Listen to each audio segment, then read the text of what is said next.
All right, I had a small issue, but I got it sorted and I need to go use the restroom. So 1 second, I'll be right there. 1 sec.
All right, hello. Welcome out, everybody. Hope you're all doing fantastic. And hello to YouTube for the first time in way too long, honestly. But I hope you're all doing great. Welcome to the Wednesday stream. How are y'all doing? All right, just to make sure, sanity check real quick and make sure everything's working right. Test. That looks like it's working good. I did a little bit of resetting things up. That's good.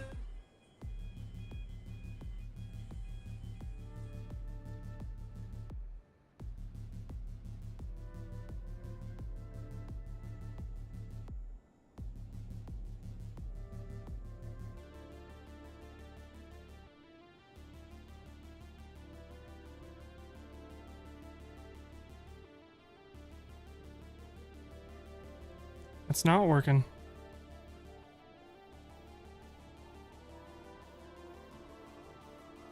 Sad. What the?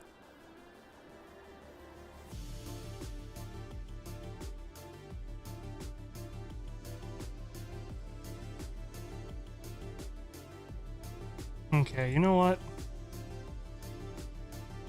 We'll just do a quick call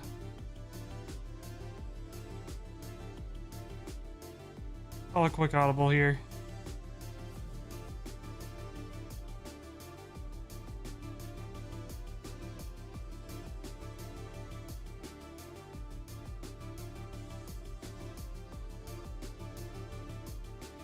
I apologize. Let's get into flying something.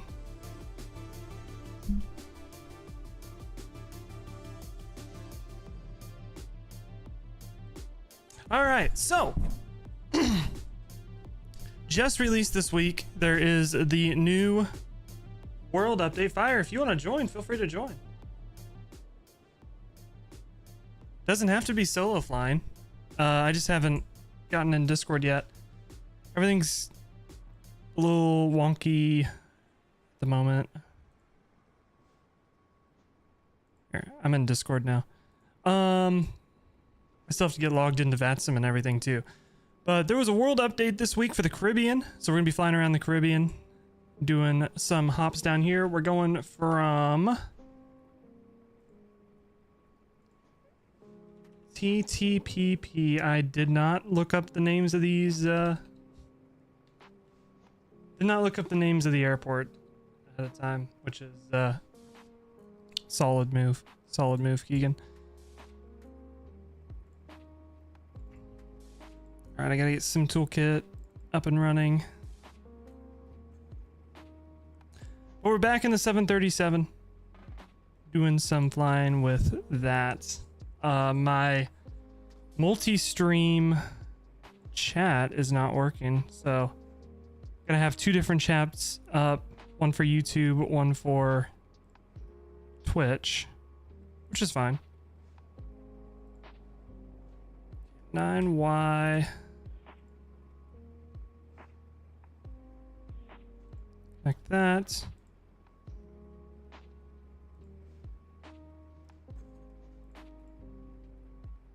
All right, we're flying from TTPP, Piarco International, which is in Port of Spain, and we're gonna fly up to TBPB, Grandly Adams International, and then from there we're gonna fly to Princess Juliana, TNCM. So it should be a fun time. What else? What else? What else? I got a pre-file on VATSIM, then I can get disconnected to VATSIM, and then we can get rolling. So let me do that real quick. Pre-file on network.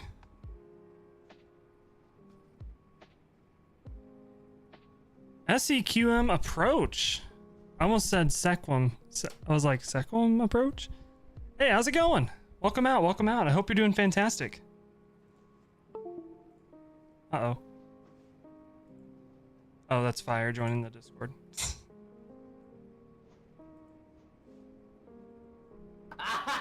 Got him.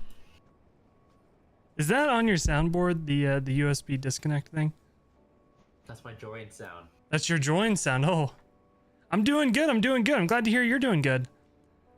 Just making sure I'm pre-filed on VATSIM, and then we'll get things rolling.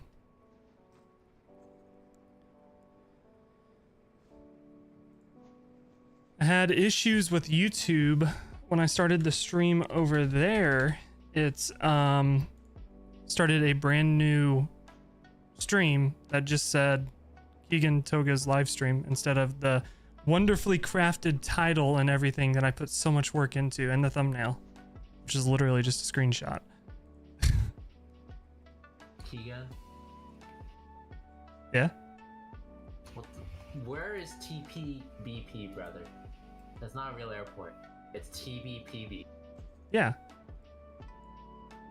You put TPBP in your title. Oh shit, I did. TBPP. Hello, streamer. Hello. Where are we flying? We're at Port of Spain. We're gonna fly up to Bridgetown, Barbados. We're in Trinidad right now, and then from Bridgetown, we're gonna fly to Princess Juliana. What? Fly into. Two? I'm doing two. You don't have to do two. Two? Two? Oh my god. All right, we're connected to VATSIM. We'll get this. Two? Alright. We'll get this thing rolling now. There is ATC somewhere. What? Just making, Oh god. seeing if it's where we're at. I'm in a Tupolev. I'm reporting everything in meters. Oh fuck. There is no ATC here. There is ATC at Princess Juliana, but who knows if they'll still be on. Isn't there ATC at our arrival airport? Isn't TPBP south of TNCM? Yeah, So we're gonna have to fly through the center anyway. but that center isn't the one that's online. Oh wait, we're going from the south. I thought we were going from Yeah, the we're going south. to, yeah, Yeah, quick mats. yeah. All right, let's start getting this thing set up. I feel like I've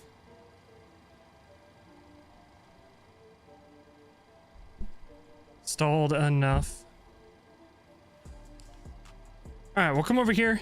Electronic flight bag, request data from SimBrief. That'll grab all that stuff and put it in there, which is precisely where we want it to go. Then we can come down here, go into our FMC position initialization, Go around. go around, Go around. set up the overhead as well too. So we got the IRSs to nav, yaw dampers on, fuel pumps, we won't turn those on yet. Get this to Gen 2. Generators are good. Get the window heat coming on. Our hydraulics are set up the way I like them to be set up. Anyone have Google Translate? Isolation valve open, APU bleed on, and we're going to cruise at flight level 270. How many kilometers is this flight? Brother? I don't know. Roger, 412. Roger. All right, we are at TTPP, and then we can request our flight plan here from SimBrief.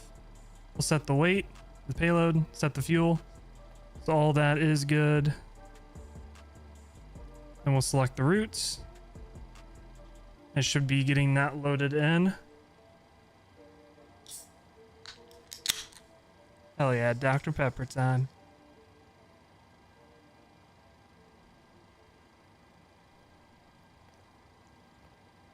Oh, route uplink is ready. It wasn't ready. All right, loading. Alright, turning on the batteries. The batteries are on. Roger. Turning on the Our data uplink is good to go. We'll take a look at Navigraph here real quick. While that's happening, I can get SimLink rolling. So we can see ourselves on here. Should work here in just a second. So out of Piarco International, we're going to be taking runway 10, and then there's going to be no departure. So we're just going to fly vectors to our first waypoint.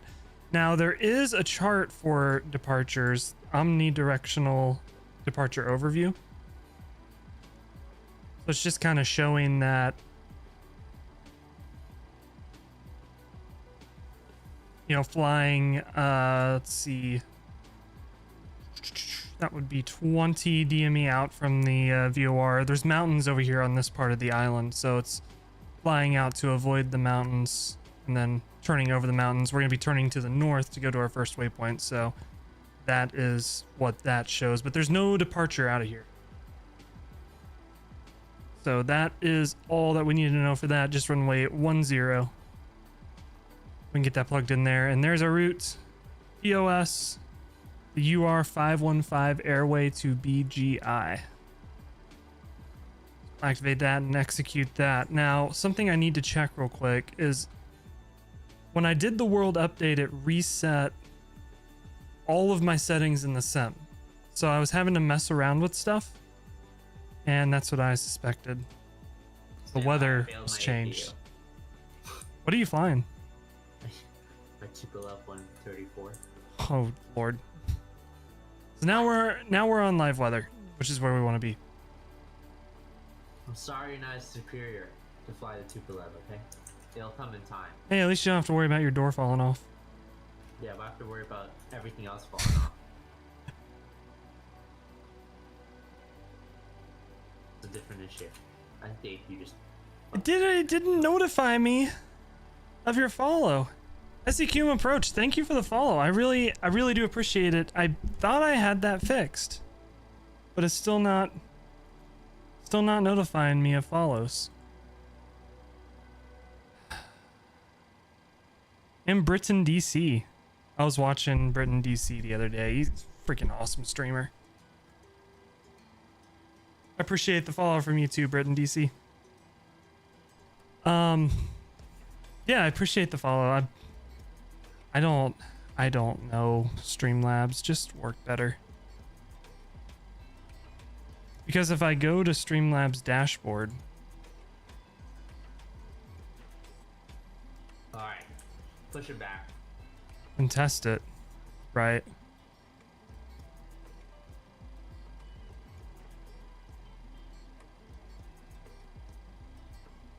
I can't hear it. What the hell? Ground to cockpit door is revving up. Monitor and output.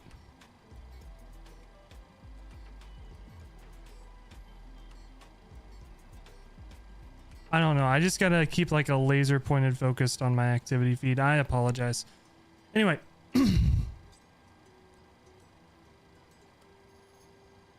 Alright, we'll jump to our perf init page. We'll get our zero fuel weight in.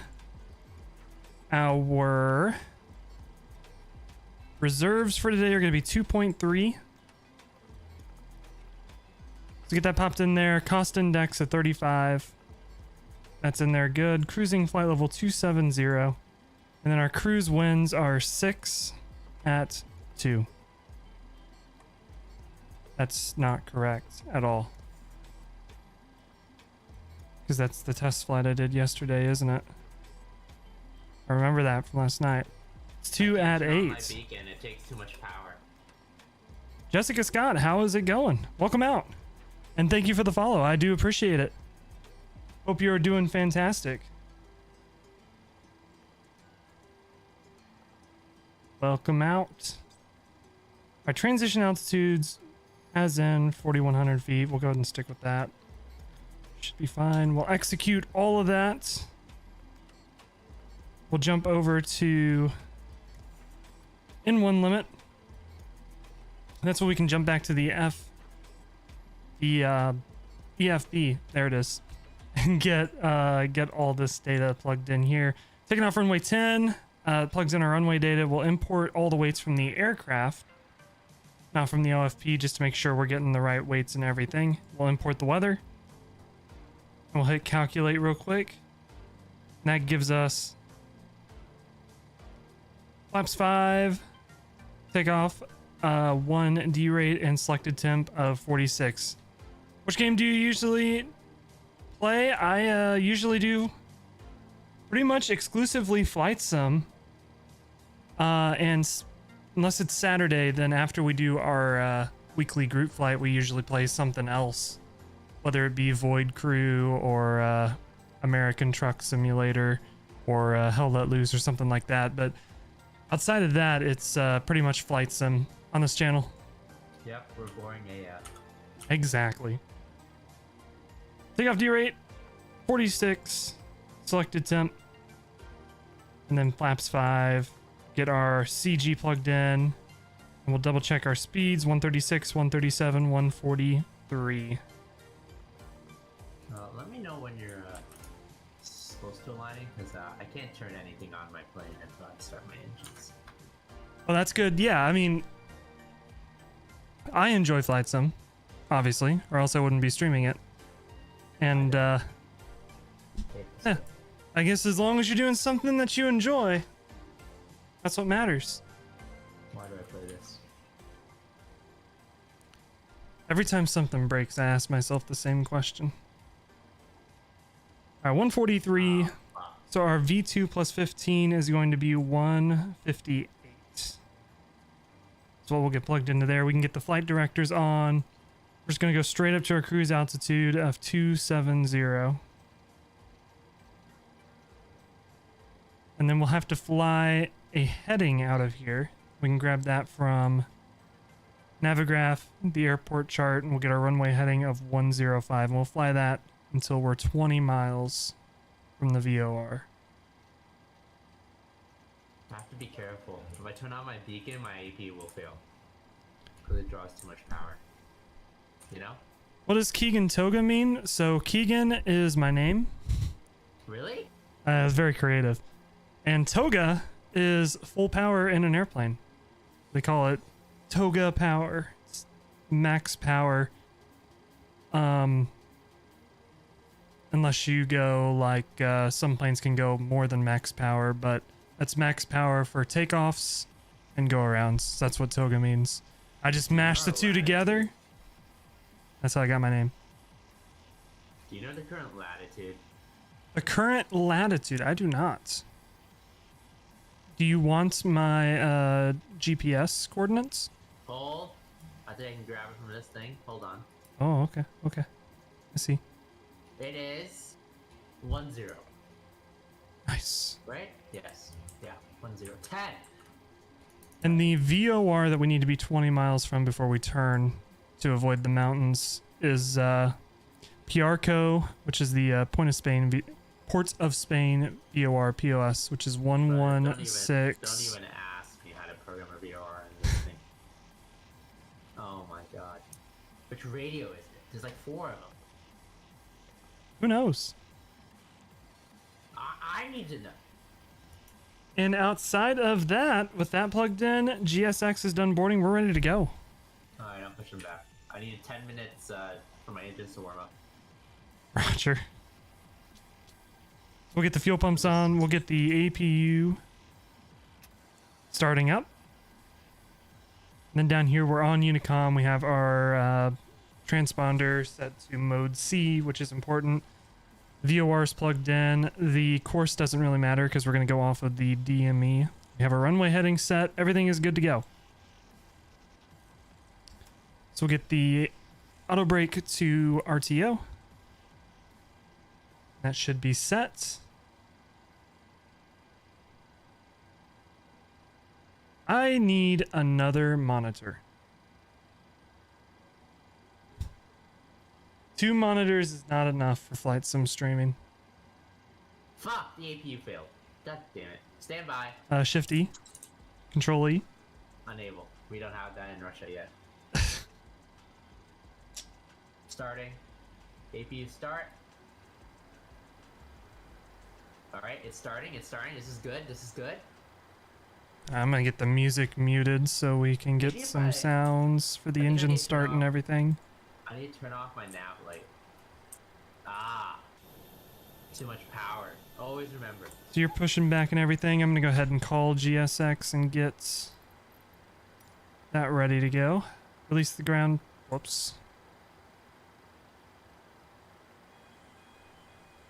Set the parking brakes real quick. I should release all the power and everything. We'll close the passenger door. Very important. Gotta make sure you close the door on a Boeing. But I'm sus.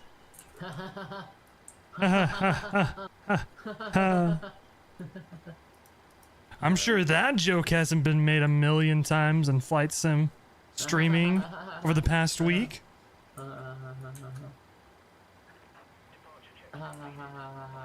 So I went to go sign up for Southwest Virtual today.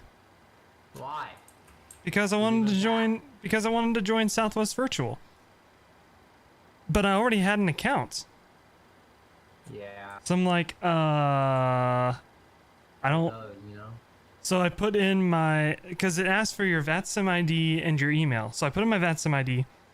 And it's like, you already have an account. I'm like, okay. So I continue on, and it's like, we'll send you an email in 2 days with your account reactivation link. And I'm like,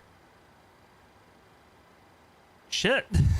Because I can't even get to the point where I can try to recover my account because my account is deactivated, and I have to activate my account to try to recover the account to figure out what email it is. I'm like, well, that ain't gonna happen. My engines are not starting. Good one. You don't have to lie to me. That wasn't a very good one. But I appreciate it nonetheless. Do I stream regularly? Yes. Down below in the panels, there's a stream schedule. I do my very best to stick to it. Obviously, real life gets in the way. But I try to notify on Twitter and Discord whenever I can't make a stream. But for the very most part, the schedule down below is what we stick to: Wednesdays, Saturdays, and Sundays. All right. Ready for pushback? We'll release the parking brakes. We are clear to start. So we'll turn off the packs and we'll start the ride engine.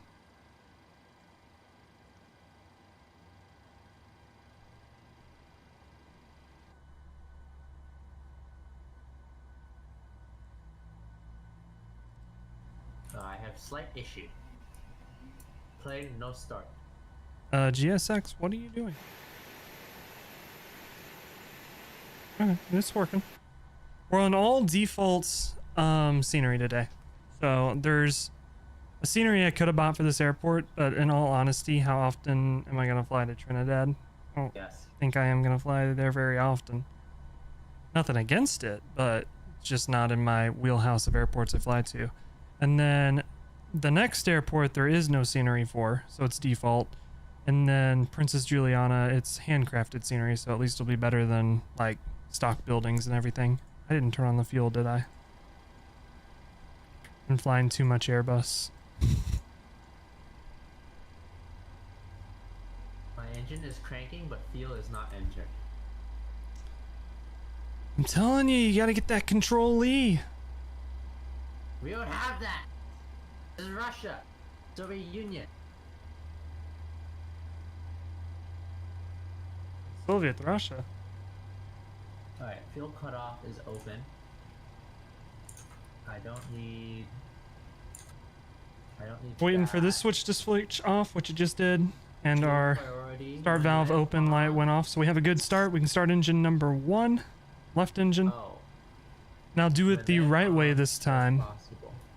So we're looking for 25% N2 and then we'll turn the fuel on. When lamp on, start is possible. Why is start not possible? Hello? Mod check? 21, 22, 23, 24, and 25. Open pump link? Oh, I can't open that. Is this thing gonna push me back into the grass? Can you not? Can you like not? Can you? Please set parking brakes. Parking brake should be set. AP died again. I blew it up. Again. Second engine starting up. Parking brakes are set, so that's good. Do I have a YouTube channel? I do. Also in the panels down below, there is my YouTube. Should be... Actually, I think it's in the description box below the stream. There is on the right side a link to YouTube. You can click on it. It takes you to the YouTube channel, which I'm also live on right now.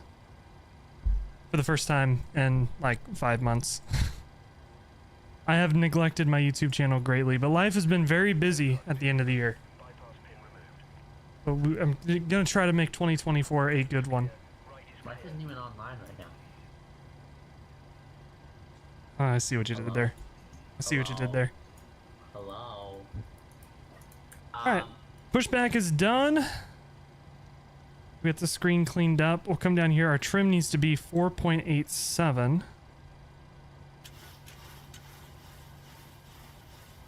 Should be just about there. We'll come up here. We'll get our pitot heat on. Our packs on. APU bleeds off. Our hydraulics on. Ignore that I didn't turn on the beacon. Just ignore that. We'll get the engines on the bus. Turn the APU off. We'll get our engine start switches to continuous. Come over here. We need to set flaps 5 for takeoff. There's 1, 2, and 5. And our auto brakes are already set. We'll go ahead and start a block timer too. It won't be the most accurate, but it'll be a timer nonetheless. All right, you ready to go? No. What? Ready to go? Sir, I'm still figuring out which switch to put. No, maybe you should just go. All right, I'm rolling. Parking brakes off. We're gonna go ahead and start our taxi.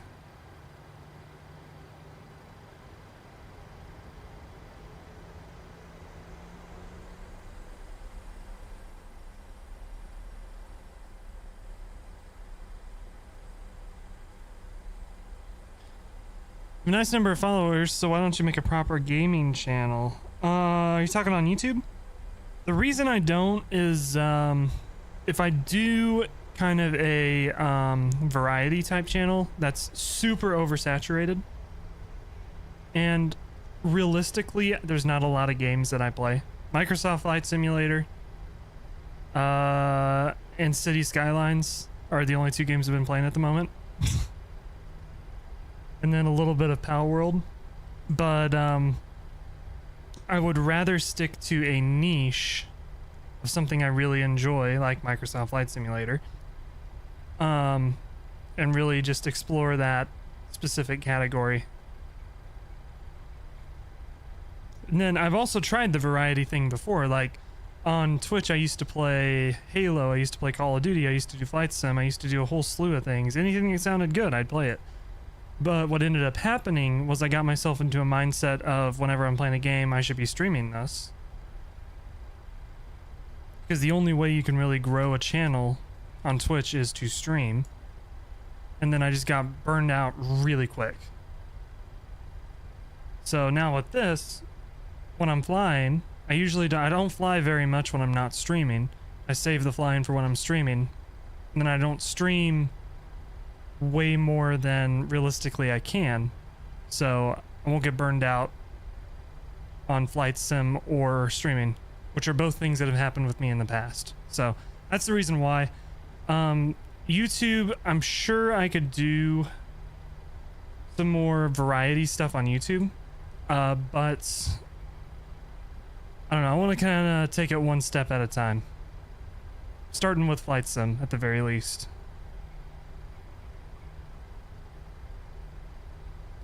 We're going to make a right turn here, and then that'll take us down to the end of the runway, where we'll be good to go. It'd be nice if this thing would start up. That's not.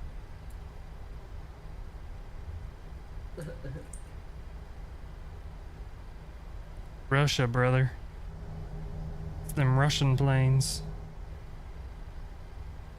Trying to make a proper gaming channel on all platforms. That's fair.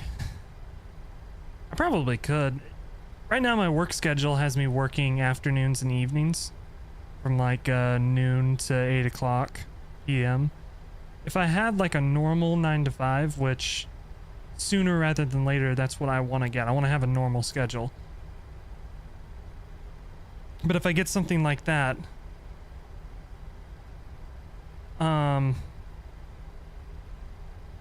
feel like I'll be able to delve into content a little bit more. Make a proper gaming channel for you without any... I'm good. I'm good. I like doing my own stuff. I commissioned a friend to make my KT logo, and then everything else I've done myself. So I like making all my own graphics and setting up my own channels and everything like that. So I'm good for the moment. But I appreciate the offer. All right, short of the runway. Let's take a quick look at the VATSIM map.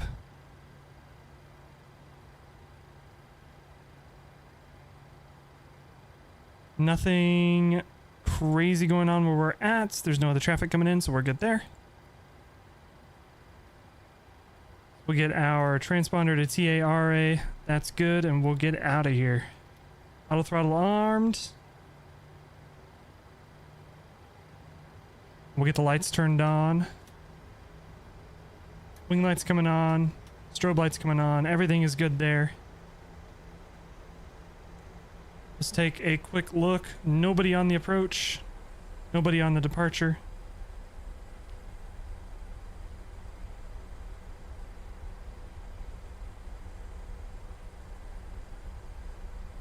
Why is my sim brief... Okay, it is working. What do that? Yarko traffic, Caribbean 416 taking off runway 10. Straight out departure, Yarko traffic. Alright, we made our call. Start the block timer, throttle's 40%. And toga. Get the volume up for you a little bit.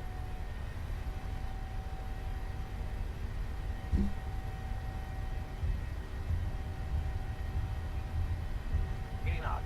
80 knots checked.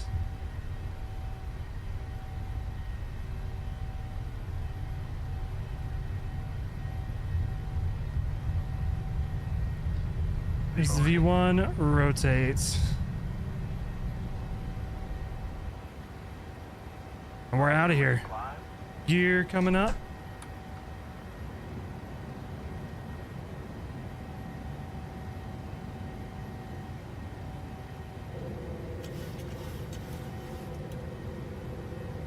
shit, I got to start.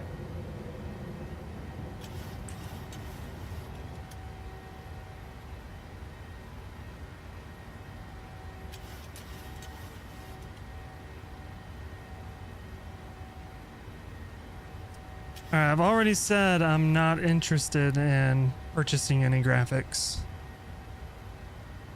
So I'm not interested.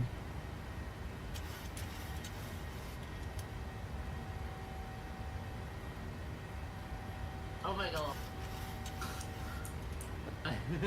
Oh my god. Gotta love it. Alright, gear coming off. We'll go to VNav, which will get us into our climb thrust mode. And we want to be flying straight, but got a little distracted there.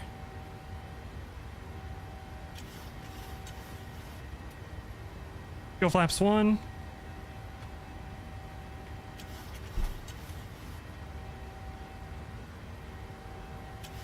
Get the plane trimmed out a little bit.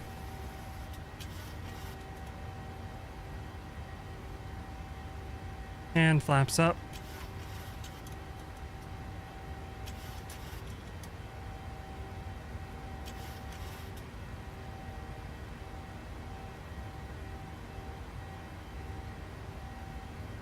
And there's those mountains over there that we're flying out to avoid having a chance of flying into them.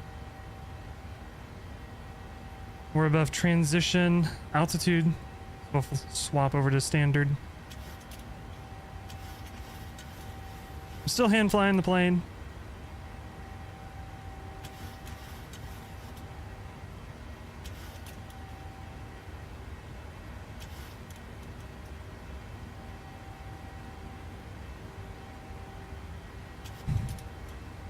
JMac for life, how's it going? What do you use to fly this aircraft? Controller, keyboard, others? So I have a Thrustmaster Boeing TCA Yoke. If you're interested in my peripherals and everything, in the description, open up the description and I have everything listed out down there. But I have the Honeycomb Bravo throttle quadrant and the Thrustmaster TCA Yoke. It was the yoke was a Christmas present to myself. From myself.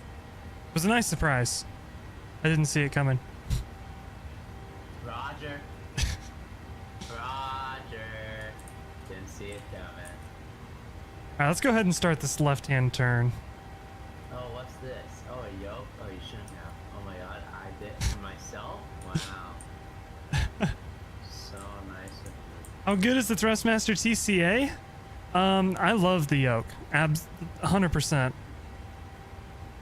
I've seen lots of reviews on it saying that it's very good. But my issue with some of the reviews is everybody's been sponsored by Thrustmaster who said it's really good. So I'm like, well, is it really that good? But I took the risk, I bought it, it's very good. I'm not sponsored by Thrustmaster at all. But it is very, like, I really like it. I really enjoy hand flying airplanes with it. I also have the Thrustmaster TCA Airbus side stick. I bought it used on eBay for like 20 bucks. Just because I wanted the Airbus and the Boeing setup. And it's the joystick's really good too. But I will say the yoke is like a it's all plastic, but it's like a very well built, high quality plastic. And then the actual mechanisms themselves and the switches and everything feel great. Alright, let's go ahead and go autopilot on. We'll get the plane cleaned up a little bit. Get our landing lights off. All our forward facing lights off and everything like that. The wing lights can go ahead and come off. We'll get the auto brake disarmed and I'll turn down the noise just a little bit, the aircraft sounds. Been flying the aircraft with a controller. It may not be fancy, but it worked. Hey, before I got a joystick or anything back in Microsoft Flight Simulator X, when on my laptop I had bought for school, I used to fly with an Xbox controller. And hey, it got the job done. I could land a plane with an Xbox controller, not to toot my own horn or anything, but it can be done. Every once in a while, fire flies with keyboard and mouse, right? I used to, yeah. Yeah. I recommend it. You just buy a joystick for $30. Buy a joystick before you buy the game. Buy the joystick before you buy the game. That's what Fire says. Even if you don't want to, even if you don't like the game, you can use the joystick for other stuff. There's a lot of good, like if you can find a Thrustmaster, the Airbus side stick, this one. Like I said, I bought this used for I think it's 25 bucks off some dude just selling it on eBay. And it's really good. It has your throttle and everything. So if you can find something like that to get into it, or the Logitech 3D Pro, is that what it's called? Yeah. That's a really good one too. Or if you're Fire, you find something from like the 19th century. No. Connects with FireWire. Listen, this is prime, brother. this is force feedback. Microsoft Sidewinder. You wouldn't find this nowhere. Comes up on Craigslist occasionally. This is where I got mine. Yeah. So on YouTube, down below in the description, there is the list of all my peripherals and everything. On Twitch, it's in the panels down below.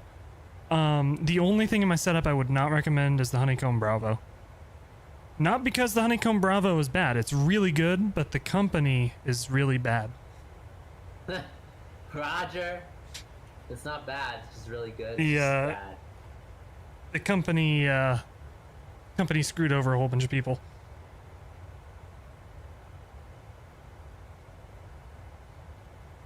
But no, in all seriousness though, everything that I use, from like controls, keyboard, mouse, literally everything in my setup, I would recommend. Not just because I have it and I'm trying to cope with buyer's remorse. I actually do like the things that I've gotten. Hold on. Let me read the copium truck real quick. Copium? Copium.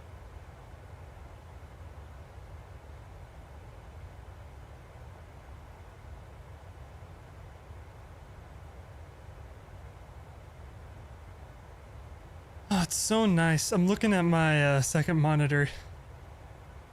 It's such a mess that I'm trying to like multi-stream now. So over on YouTube, this is the first stream I've done in probably 5 months. Because between moving out, life getting crazy at the end of 2023 into 2024, a busy season at work, having to reset my computer twice, so I lost my login to my YouTube channel, which was fun. But I finally have it back.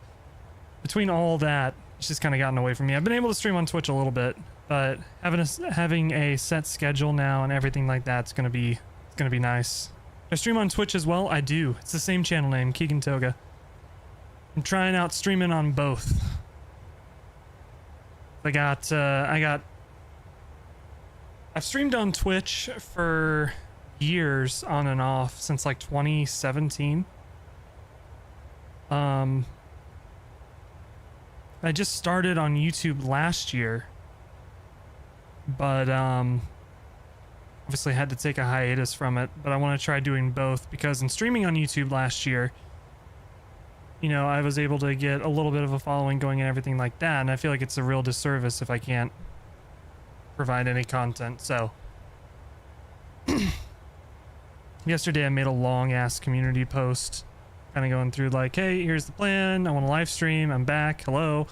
I still want to make videos too, but instead of doing like weekly full flight videos, since we do full flights on stream anyway, I want to do something a little more involved, a little more edited. I don't exactly know what though, so I'll figure that out though. I have a couple ideas floating around. Oh, you give me the video, I'll edit it, and you give me the 10 cents you make off of it. Eh? Brother, I ain't making nothing on YouTube. Fuck. You gotta have 1,000 subscribers before you even get considered for the partner program. Why are we doing this? Because I like YouTube. I really do. What are you, communist? Sure. Can't wait. I wish YouTube would have a little bit of a better focus on streaming. But at the same time, I also like the fact that Twitch is like the streaming platform and YouTube is the video platform. You know what I mean? It was. You hear the news today? Oh yeah, Pokimane. Yeah. Peacing out. Twitch is dead. I'm surprised anybody's watching on Twitch. It's actually true though. Like super based. Are we not in LNAV right now? We're not. Imagine having navigation. We're just by chance flying to our next waypoint. How about that? So,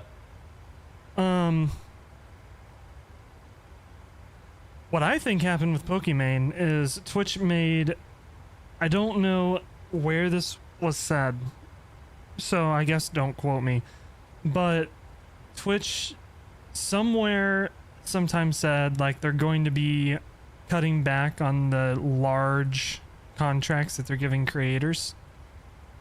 So like the $1 million, $2 million contracts, and that's why they're starting to do like everybody qualifies for the thing where you can get like a 60-40 sub split or whatever.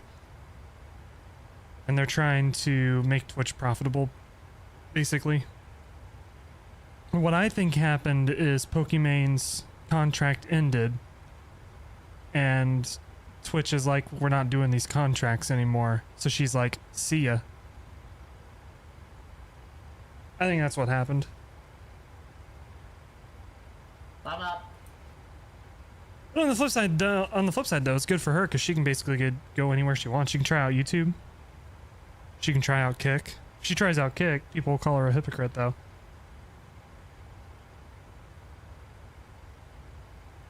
So, I mean, she's big enough that she can take a good portion of her following anywhere. Obviously, there's going to be people on Twitch who aren't going to go to YouTube.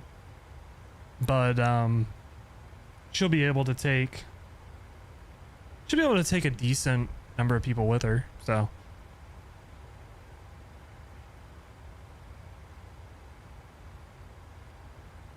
There's that going for her, I guess.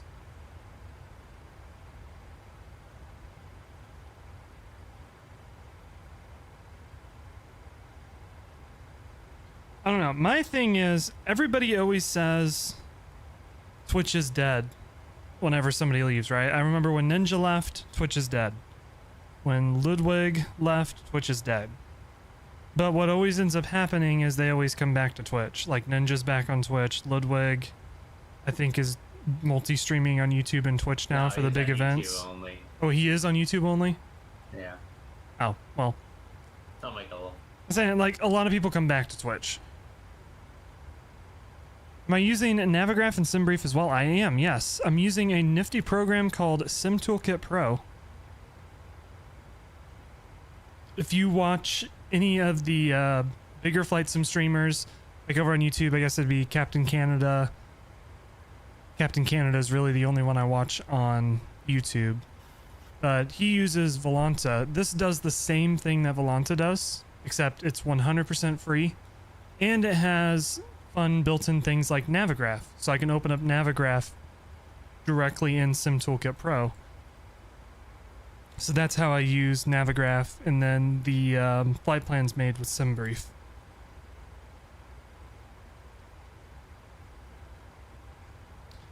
So all that's packaged in there nice and everything. Does anyone know how to use this autopilot? Have you tried autopilot on? Oh fuck, pressurization's mild on this thing? Uh-oh. And we are already at top of descent. How about that? Wait, come back. I haven't freaking done. This took off. I'm gonna set 3,000 for now, just so we can start the descent. And then we'll look inside Navigraph and see what our landing what landing stuff we need to know. So we're going to be landing. SimBrief has us runway 09. We'll double check the winds. The winds are 110 at 10. That makes sense. Runway 09. We'll look at our approaches. And I think we should do an RNAV. Giggity, what's going on? I was watching one of your the VODs of one of your streams on YouTube last night while I was doing some photoshopping and everything like that. Dude, it's such a vibe. I've got to get in there and catch one of your streams, man. Y'all having a blast. I hope you're doing well. Let's see here. We'll take the RNAV runway 09 at Inaba. So go ahead and add that to the routes, which is going to change where we're flying because right now we're going direct to the airport. I gotta make this small again so it fits on this monitor. So we'll jump down here to the FMC and we'll get that plugged in. Departures, arrivals, TBPP, and then we'll go to RNAV runway 09, Inaba, execute that, and then we'll go direct to Inaba.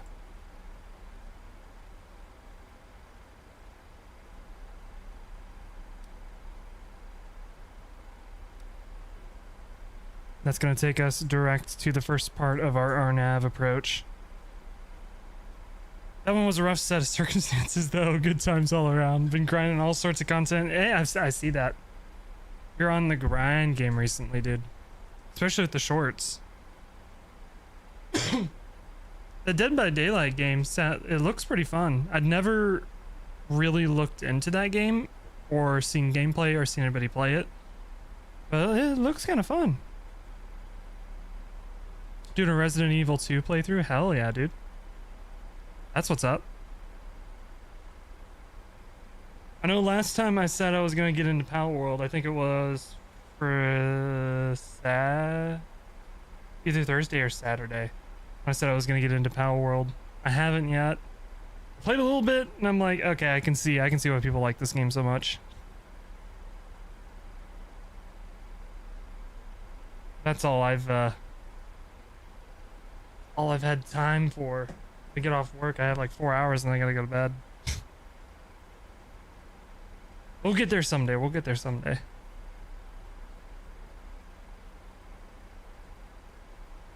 There's a ton of variety with killers and random generation maps. Keep everything. Oh, that's pretty cool. Random generation maps, stuff like that. That definitely keep it fresh. 25 different killers and survivors. Nice. I'll have to. Like I said, it looked like a fun time, especially if you're playing with friends. It seems like it'd be really fun. Then boom, gets copyright struck by Pokemon. And Nintendo.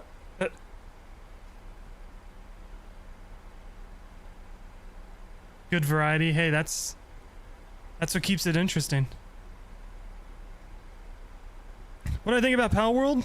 I've only played it a little bit. It looks really fun. Right now I just have it on Game Pass, and I'm afraid that since Nintendo is going to be taking legal action against Power World, that's flaps. I want to do speed breaks. That it's going to get removed from Game Pass because Xbox will be like, we don't want anything to do with that. So eventually, I'm probably. What are you freaking out about? Weird. So eventually I'm gonna have to buy it, but I played it a little bit and I've had a little bit of fun with it, just kind of running around murdering the pals. I can see why people have so much fun with it. I can see why it's gotten so popular. Just try out the Yakuza Infinite Wealth on Game Pass. Came out this week. Yakuza Infinite Wealth. Let me Google that.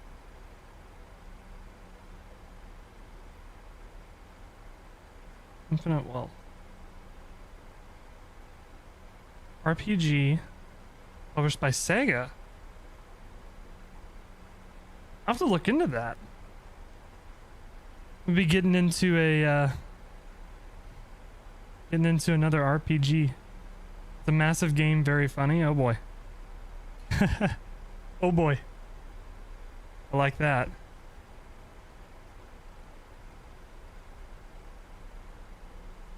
First time we stream. Hey, welcome out, Iron Knob Airways. Hope all is good. Hope you don't mind me joining. Not at all. When do you usually stream, and what server do you use?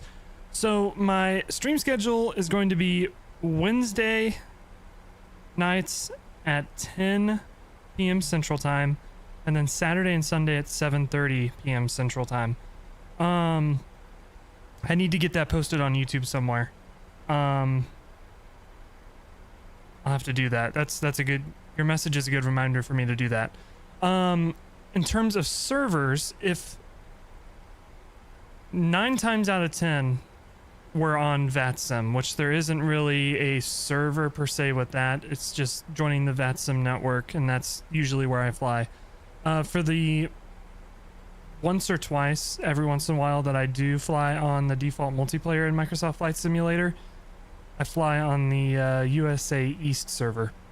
There's a great regret that everyone on the plane has died because you forgot to pressurize. Rip. Did you not? I don't know where the switch is, man. This thing has so many switches. When I do fly on Microsoft Flight Simulator multiplayer, I'll do it as like a just have fun group flying somewhere, and I'll try to announce it with plenty of notice so anybody that wants to join can join. But outside of that, usually I fly on VATSIM, or for our virtual airline group flights that we do on Saturday, we fly on the POSCON network. And a big major reason for that is the two people I fly with the most, Fire, who's here now, and Life, they fly on X-Plane, so we can't fly together unless we fly on a network like that. So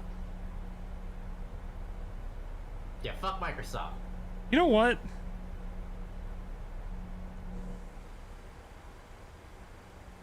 We don't support those corporations.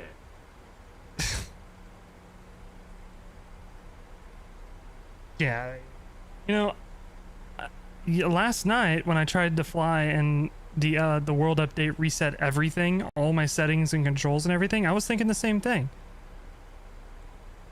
But I finally got it working again, so it's fine.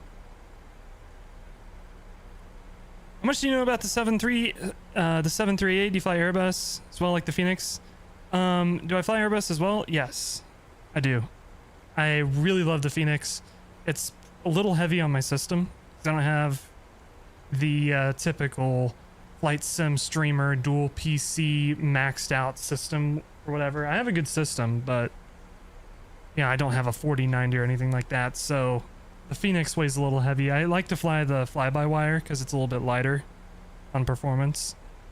But I do fly Airbus. And how much do you know about the 737? This plane is like my bread and butter. This is the first plane that I learned how to fly. Way back in like 2017, I dove into like YouTube tutorials. I dove into like scanned manuals from Google searching 737 manual. Like I used to have like a paper checklist when I would fly. Ah, nerd. Yeah, I nerded out on this plane. So now, even though it's totally not the case, I don't know the 737 like the back of my hand. I feel like I do. Like I can confidently, more so than any other plane, I can like jump on VATSIM, 5 minutes notice, get the plane started up, get in the air, get flying, and not crash and not miss anything. Unless the door falls off. Unless it's the stupid anti-collision light. I always forget to turn that on. Japanese GTA, but it's gonna be in LA. Oh, dude. Yeah, I'll try that. I'm gonna have to try that game. Yakuza Infinite Wealth. Alright, there is 10,000 feet. We'll get the landing lights on.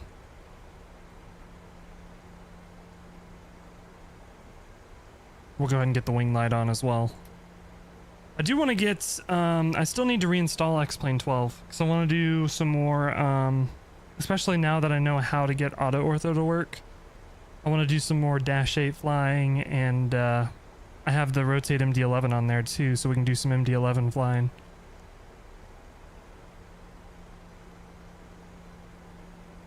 But I'll have to set that up overnight to install all that and whatever one of these days. Today? Not today. Today. No.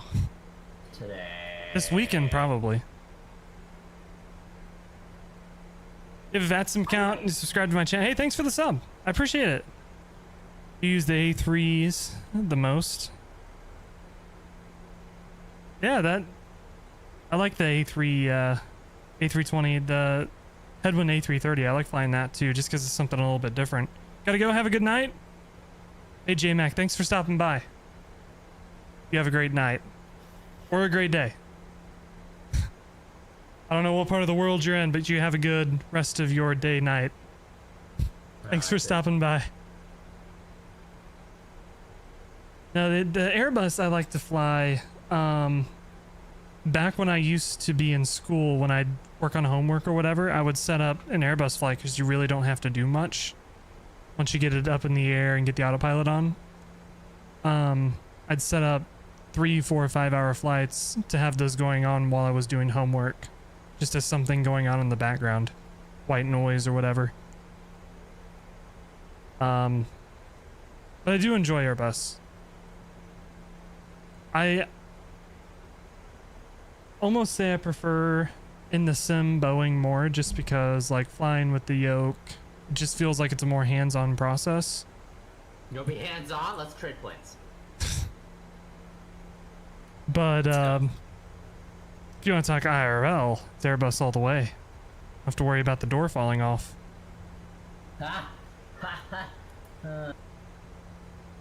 Is that joke tired yet? I need to stop making that joke. No. Make it a few hundred more times, please. You're in Australia, so it might be hard to... Hey, no worries at all. It's one of the cool things about streaming this late at night for me, because right now it's 11 o'clock p.m. where I'm at. One of the cool things about streaming this late at night for me is I get to meet people from the other side of the world where it's like the middle of the day or the morning for them. So that's... Do you get to meet people in California? California doesn't exist. Check, wait. What? California is not in the same country I'm in, because, you know, I'm in Missouri, so... Roger. Kalamazoo. How do I deploy the spoilers on this plane? They can tell me how to. Slash. No. Alright, let's get our arrival data plugged in. So our fuel at the moment...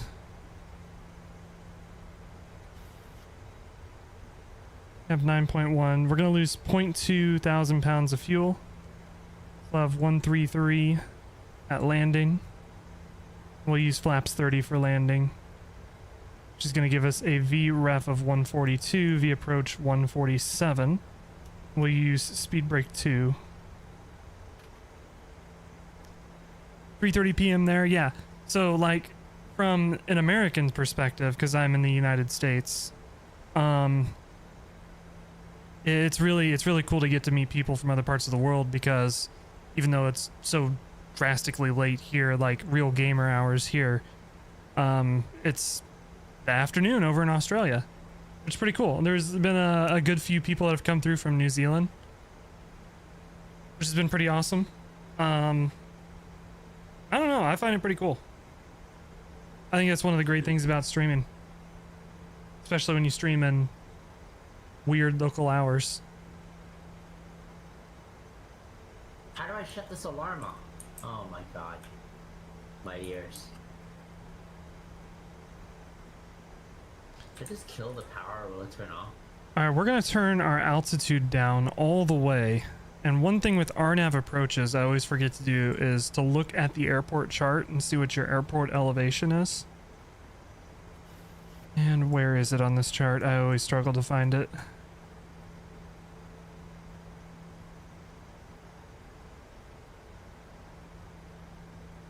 Oh, there it is. 169. So we'll set 100 feet above that will be 200. We'll set 300 feet as our bottom altitude. So that way the RNAV will fly us all the way down and then we can take control and manually land the plane. We can go ahead and start slowing down. So we'll hit our speed intervene. We're going to crank back. Go ahead and go flaps 1, flaps 2, and flaps 5. And then we'll crank back to our flaps 5 speed. Start slowing the plane down.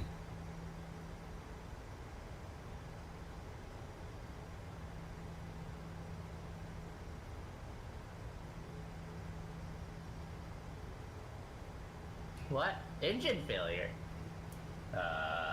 Rip.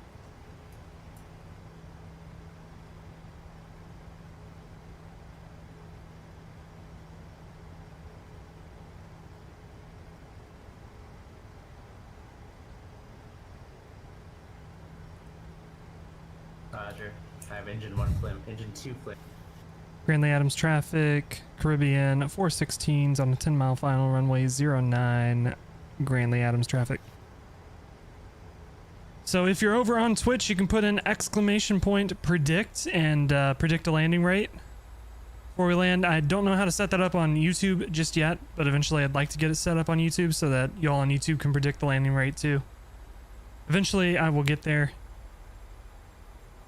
I'm still working on getting YouTube completely optimized, but we'll get there.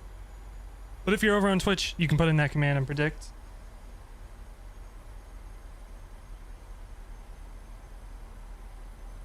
This guys, see you later. I'll need to learn 737. Hey, no worries, no worries. Thanks for hanging out. I hope you have a great night. Take it easy and stay safe. We'll see you next time. Fubar, how's it going, man?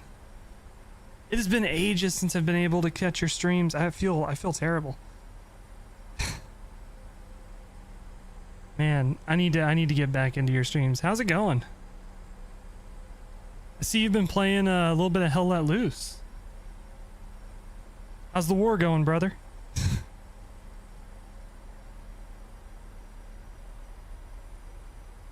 We're waiting until we get 2,500. Right there. We go gear down. Start working on flaps 15. Loving that game so much. It's a fun game. I hate it sometimes. I keep dying. It's the same here. I hate it sometimes, but man, is it fun. Why'd I put 400 hours in it? What's wrong with me? I'm reaching 500 now. All right, there's flaps 15. We're just going to keep working the flaps back. Flaps 25. And we can go ahead and go flaps 30.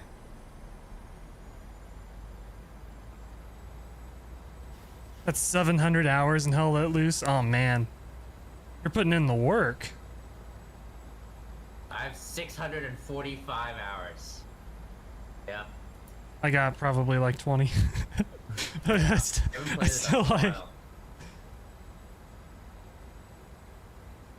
670. That's still a lot. No, that's still a lot. All right, my throttles. If I can find the click spot. My throttles. My airplane. Let's land this thing. Did my doors fall off? No. The doors are still on. Let's get the volume adjusted. Got a lot of people to join. So many people playing the game now. It's really nice to have a lot of servers up. It's on Game Pass. Oh yeah, you just said it was on Game Pass, didn't you? Yeah, that's why so many people are playing now. Really cool. I got it on Steam, so I must have gotten it before it was on Game Pass, but Yeah, you did. You bought it and played it like twice. I need to play it more. Copium. Large dose of copium. We're on Game Pass, that's why we got all the level 1 players. Alright, speed brakes are armed, our auto brake is armed, everything is set up and good to go. 1,000. Oh, a little bit of stuttering. Don't do this to me. Get a little bit lower. Pappies are unhappy.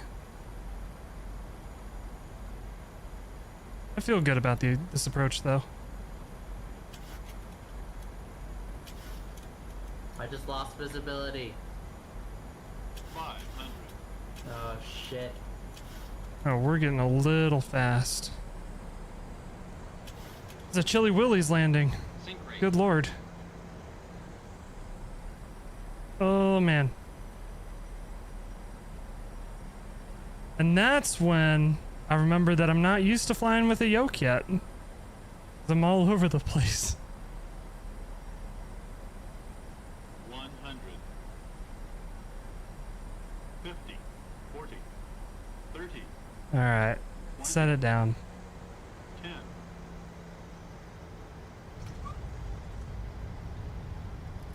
Fly the nose down. Full reverse. Center line's actually pretty good for once. I'll see the runway. I'm coming in.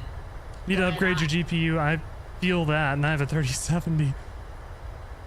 Feels like there's no such thing as a GPU that's good enough for Microsoft Flight Simulator. 60 knots. Reverser's coming out. We'll take this high speed there. Running the 1070. I used to have a 1070. I'll tell you what. Back in those days, I was flying on X-Plane all the time. I loved that 1070. I don't know what it was. Just like out of all the graphics cards I've had, because I had a 1070, I had a 2070, now I have a 3070.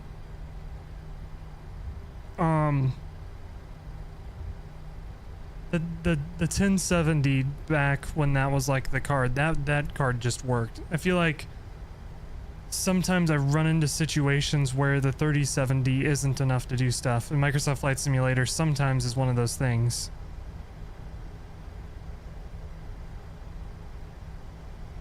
I wish I wouldn't. I gave my 1070 to a friend who needed a graphics card. Oh, my visibility came back. Wish I would have kept it. Alright, we're gonna park here. Laps are coming up. Speed brakes in. Go ahead and get the APU on. Get the plane cleaned up a little bit. We got a short taxi.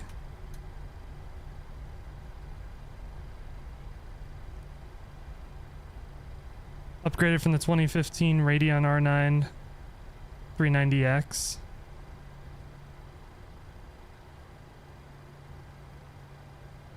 Hoping to buy the 7800 XT when you get your taxes.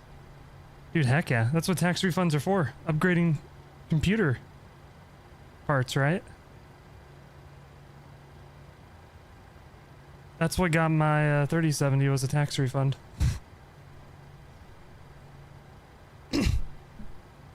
I got my 3070 at the height of the shortage. I had to wait in line outside of Micro Center for like 7 hours just in the hopes that I would get one. Alright, APU gens are on. We get the APU bleeds on, and we'll shut her down. Roger. Crashing on the runway.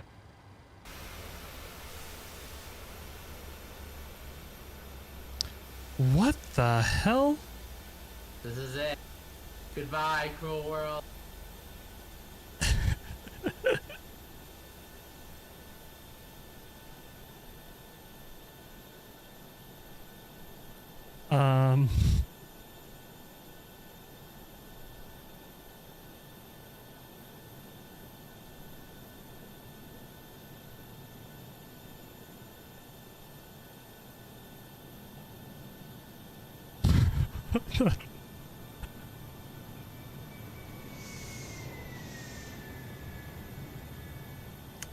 Alright, we need to reset the counter. It's been 0 days since fire has crashed.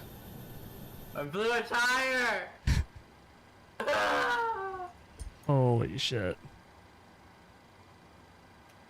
Alright, transponder off. We're on... You try flying a Soviet airplane on one engine. No, I'm good. You should do it. Everything you is set up here. For MSFS, you should do it. And we will request deboarding.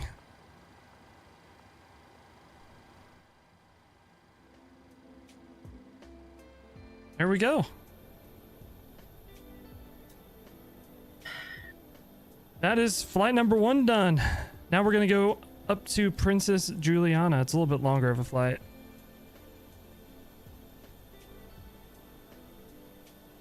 On VATSIM, exploring the Caribbean with this beautiful livery. I realize I haven't really done any external views, but this livery is great. I hope you're all enjoying the stream. If you're over on YouTube, don't forget to subscribe and like the stream if you're enjoying it. Over here on Twitch, if you're not following, please follow. Be notified whenever I go live. I am going to go get up, stretch my legs, use the restroom, get a drink of water. I will be right back in just a sec, and we'll get set up for the second flight and we'll get underway. So just a few minutes and I will be right back.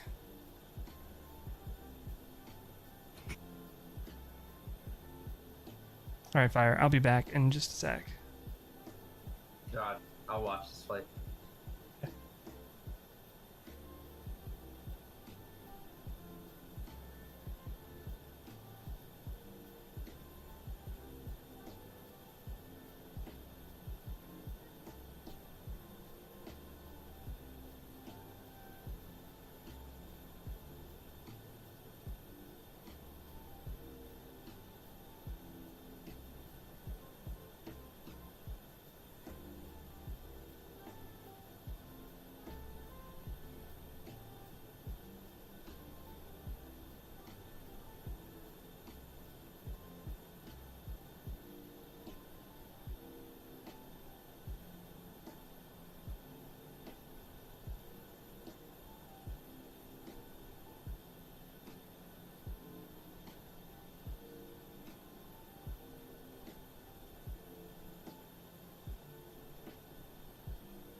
All right, I'm back.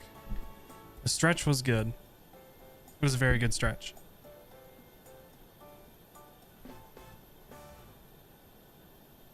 Alrighty. So somebody over on YouTube was asking about SimBrief, so I figured I would go ahead and get this planned out like I normally would. Do it real quick. So the way I plan these flights is I hop over to Flight Radar, find the airport that I want to fly at, which in this case is Grantley Adams, and then we'll go to More, go to Routes, and we'll find Princess Juliana. Here we go, St. Martin, and it's gonna be the same flight number. So the Caribbean 416. There's our flight number. We'll start a new flight here in SimBrief, BWA 416 TBPB to TNCM. We're flying the 737 with PMDG.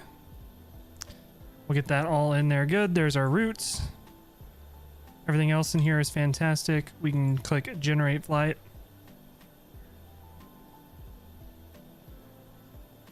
It loads that, and then we'll pre-file on VATSIM, so we're good to go there.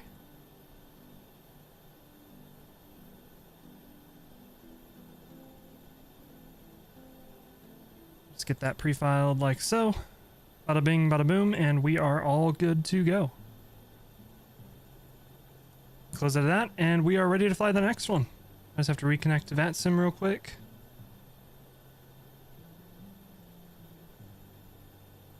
And Fire, you said you're going to watch the next one, right?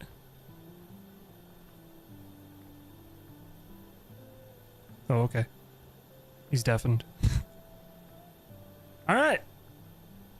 Let's go ahead and get this thing set up. So the deboarding's done. We're not going to do the boarding again, just so we can speed things along a little bit. We'll do a flight plan request. What am I doing wrong here?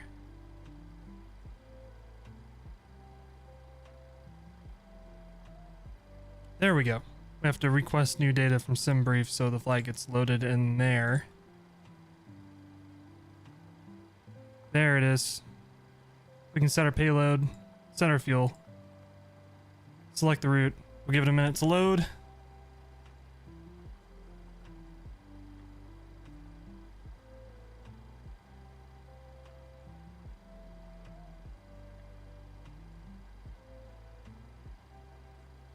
Route uplink is ready. We'll load that.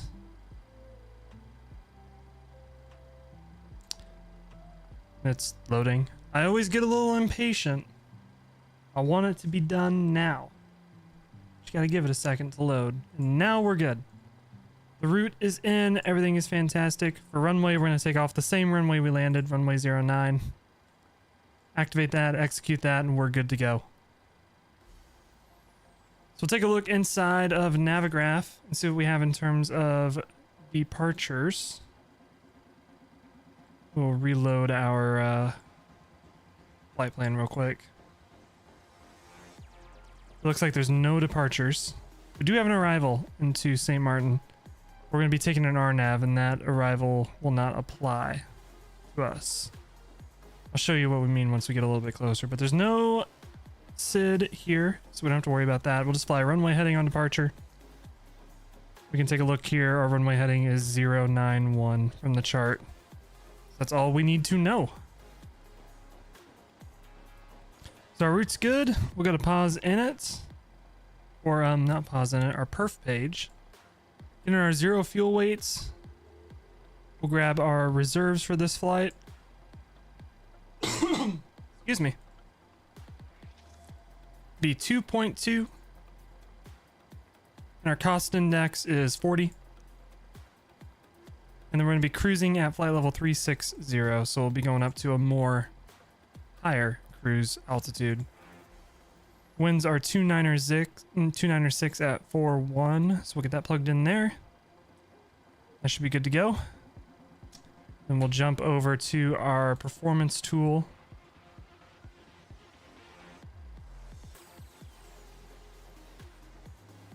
Select runway 9. That's good there. We'll import our weights from the aircraft. And we'll import our weather.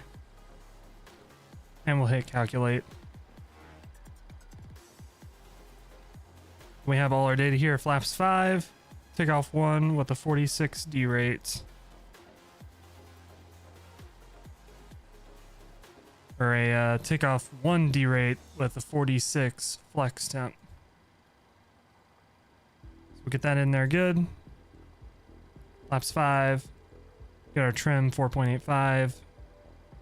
And over here we have 137, 137, and 142.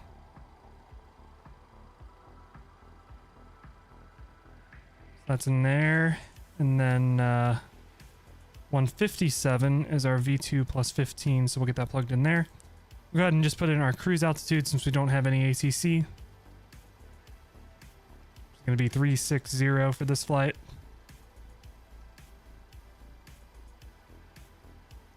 We'll make sure we get that set up here as well. There we go. We're on Unicom. We are squawking mode C, but we'll make sure it's actually squawking mode C, and it is. We'll reset our clocks. We'll make sure we have runway heading of 09 or 1. And with that, I think we are ready to roll. Turn our electric A pumps off as well. We'll go ahead and call for pushback.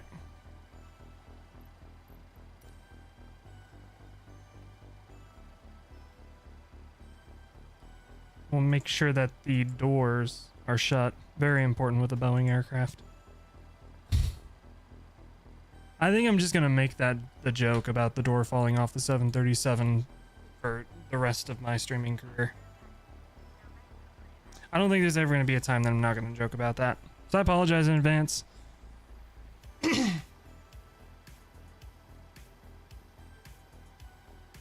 All right.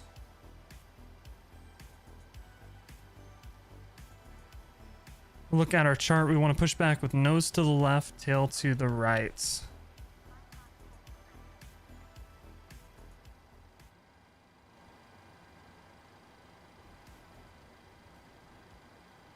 So we will be good to go with that. Make sure our isolation valve is open and everything else up here is good to go. Our fuel pumps are on. Turn on our anti-collision. Something I do need to do, which I forgot to do last time, is get the actual correct weather. So we are in hectopascals, because we're not in the US. It's going to be 1013 for the altimeter, which is where we're at. We're good to go there. Now it's just a matter of waiting for GSX to get connected and everything. We want nose to the left, tail to the right. They connected really quick. We're already ready to go. Parking brakes released. Turn the packs off and we'll get the right engine started. We're looking for 25% into before we turn on the fuel.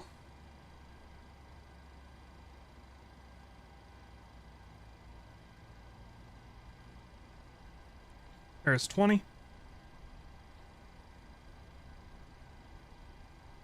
And 25, we'll get the fuel on.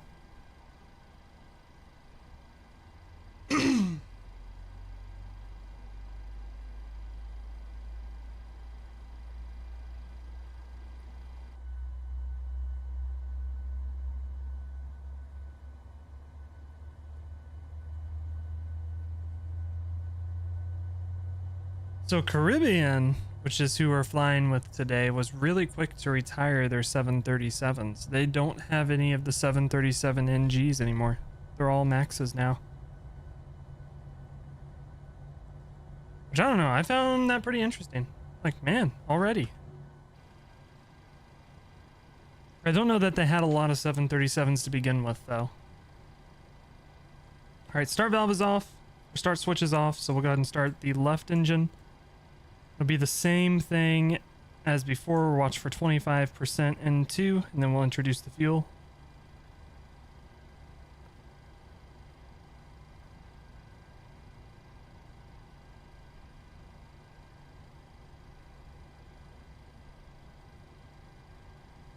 There we go. Fuel coming in.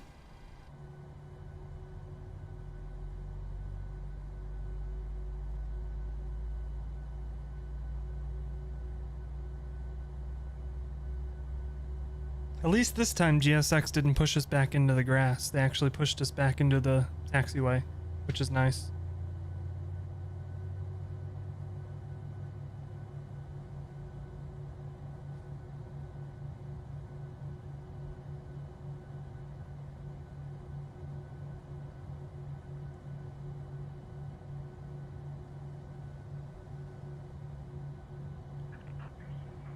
Love the grassy pushbacks, right?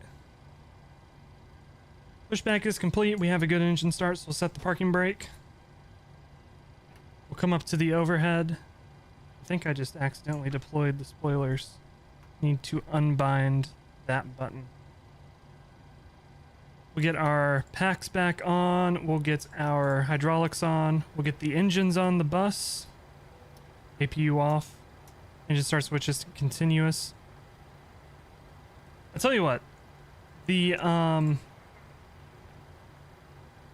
our air conditioning we need to set up, APU bleed off, and isolation valve auto. There we go. The grassy pushbacks are a fun meme until you buy like a scenery. And it's a FS Dream Team scenery. And GSX still pushes you back into the grass.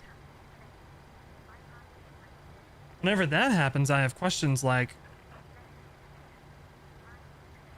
FS Dream Team, you made GSX and you made the scenery. Why is this a thing? I think I only have one. I think I only have Charlotte for MSFS. That's FS Dream Team. But back in P3D, I had a couple FS Dream Team sceneries.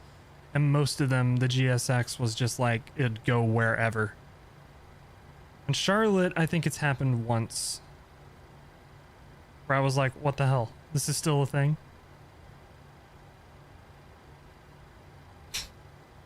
So, outside of that, it's pretty funny. But I mean, since FS Dream Team made the scenery and GSX, you would think that GSX would work great with the scenery, you know? Alright. We'll make sure flight controls free and correct, everything is good.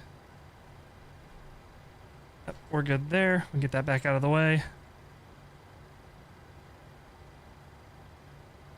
Still haven't used GSX. I don't know. I feel like GSX is not that great of a program. It's pretty broken at times. There used to be a toolbar pushback, which is like better pushback from X-Plane, where you can plan out exactly where you want to push and then just press push and it pushes you back. Honestly, that's what I would recommend unless you want the ground handling, but GSX is also kind of expensive for what it is. It's a pushback utility and I think it costs $40 still. I got it. Honestly, I couldn't tell you why I bought it, because the toolbar pushback does the same thing.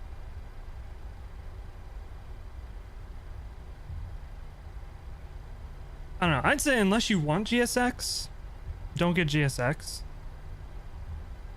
Because, I mean, pushback tools, there's free solutions to that. Like some planes, like the PMDG 737, it has a pushback built into it in the FMC, I believe. Yeah. It's only been so good. I mean, yeah.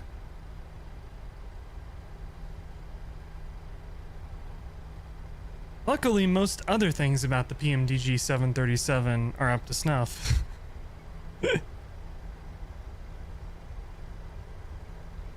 I say most because this tablet is a disappointment.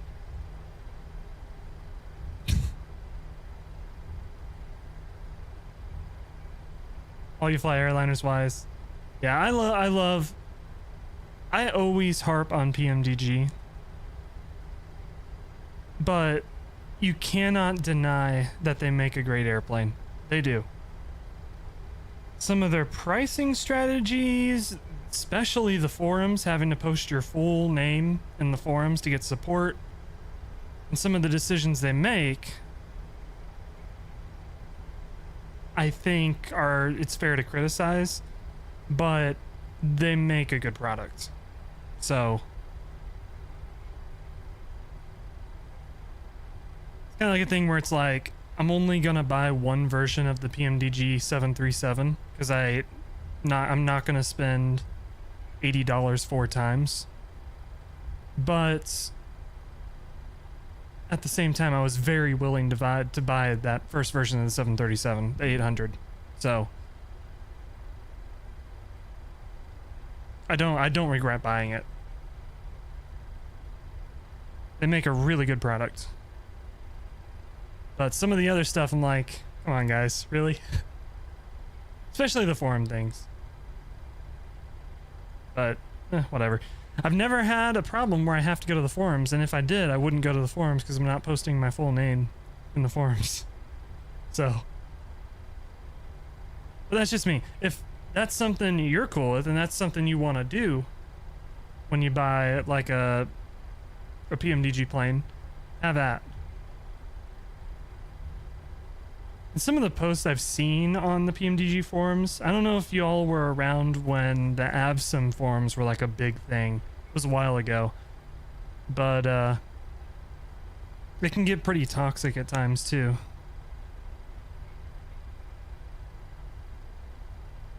Alright, we are down at the end of the runway. Grandly Adams traffic, Caribbean 416 taking off runway 09 straight out departure, Grandly Adams traffic.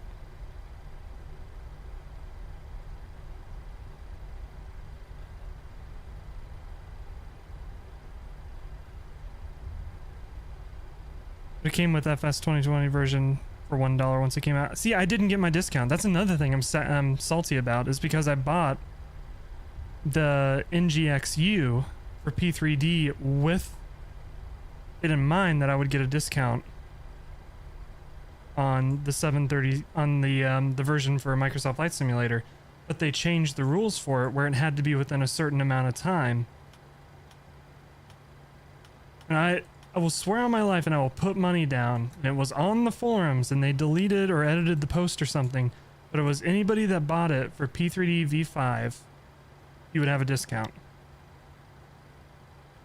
So that's why I bought it for P3D V5. If I would have known that I wasn't going to get that discount, I wouldn't have bought it. All right, throttle's 40%. Start the clock. And toga.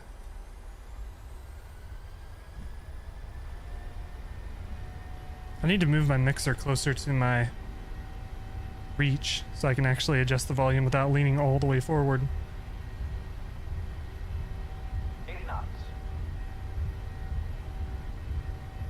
80 knots.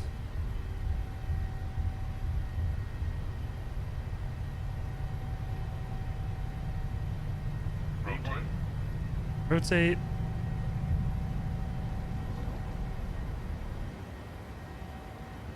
Positive rate of climb. Gear up. It was a real bag of crap when they did that, yeah.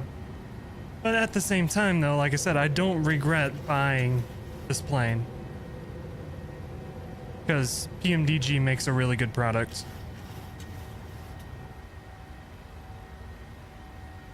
Brown Pod, how's it going over on YouTube? I hope you're doing fantastic. It is the first broadcast of the year. Holy, the wind kind of kicked in there. I've been on a forced hiatus from streaming on YouTube, but I'm finally back. I have multi-stream setup. I'm on Twitch and YouTube at the same time. Everything's doing good now. I appreciate you coming out. I hope you're doing good. Let's go ahead and hit VNav and start our acceleration here. Go flaps 1.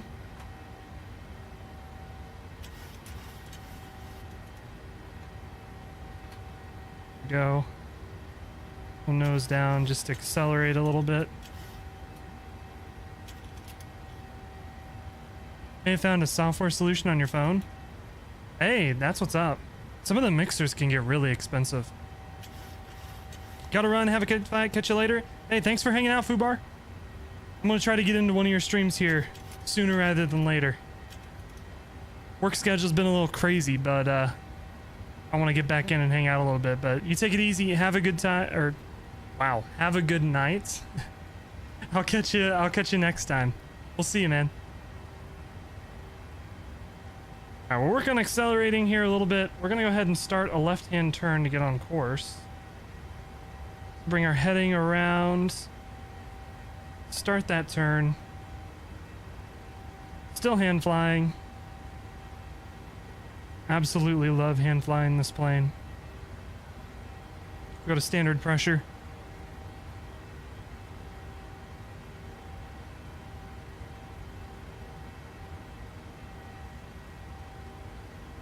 We'll just keep our heading coming around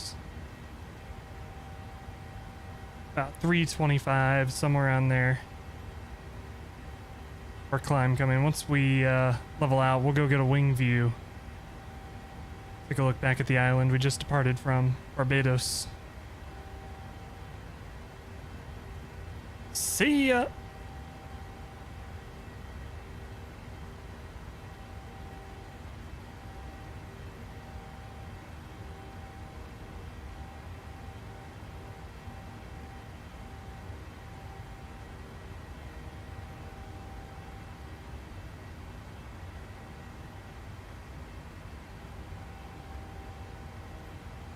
Looking like the ground textures are getting a little blurry. It's kind of annoying. I have to go through and see if I can fix my NAT type again and get that corrected. Go autopilot on. We get the plane cleaned up just a little bit. Auto brakes off. Gear lever off. We get our retractables. And taxi lights off. Our engine start switches off. And our wing lights off. Down here we are good to go.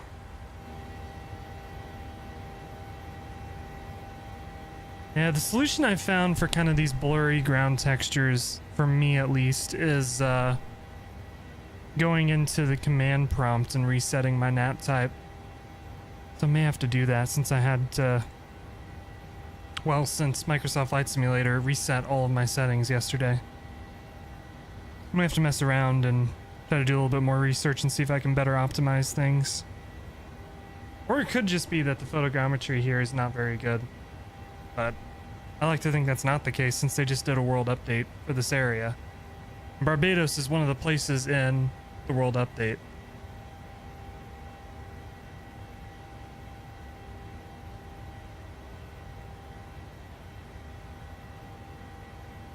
But regardless, it's still fun to do some Caribbean hopping. Originally, I wanted to do some stuff in the ATR, but I don't have the ATR installed right now. And then the more I thought about it, I'm like, it's been forever since I've flown the ATR. And then even though, like, the first flight we did today was like a 35-minute flight, which is kind of short, when you do it with an ATR, it's like a 2-hour flight. So then some of the flights get a little bit long. I'm like, no, we'll just do 737. Old trusty. Old trusty.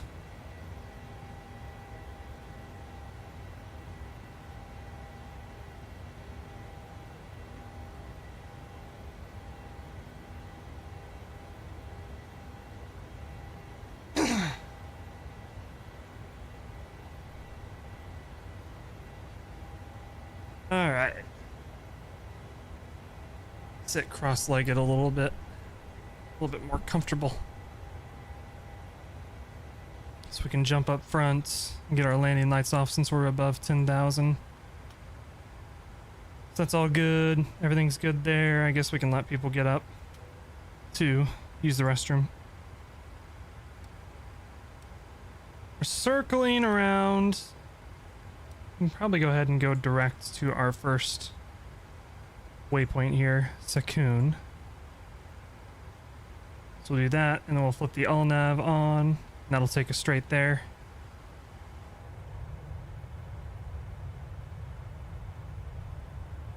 So YouTube, let's talk about YouTube a little bit. So, something I want to do with YouTube is obviously now I want to, I'm going to be multi-streaming to YouTube. I forgot to restart Sim Toolkit. Shoot.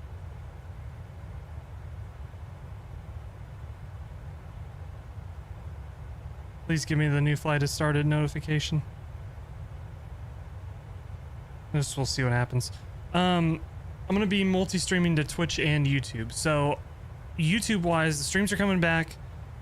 Give me a little bit of time, and I'm gonna get everything on YouTube as optimized as closely to Twitch as I can in terms of commands, in terms of Sim Toolkit integration, so you can predict landing rates and everything like that. Eventually, I want to get that set up and good to go. But one thing that I will have to change, just kind of because of the life situation at the moment, is videos. I won't be able to do weekly videos. At least I don't think I will be able to. For now, the streaming's gonna have to be the focus. But when I do videos, I want to kind of give them a little bit more production value, not just full flight, chopped up. I was playing around with the YouTube Creator app, and I guess one of the most searched things on YouTube that has to do with flight sim is PMDG 737 tutorial, so I might do one of those. Give the people what they want, but I want to try to do a little bit more higher production quality stuff. So we'll see how that pans out. But videos will be coming. I'm not dropping videos. And over on Twitch, I'm not dropping Twitch. So now I can stream to both at the same time. I'm going to go back after the stream and make sure the stream quality on YouTube is a-okay. As far as I know, it should be fine on Twitch. I haven't changed anything with Twitch, so should be good to go. And yeah.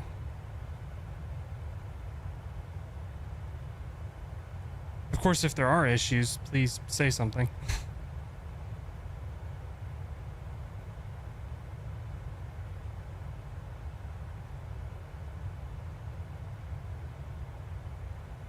So there was a little bit of flight sim news that I did want to talk about that I saw.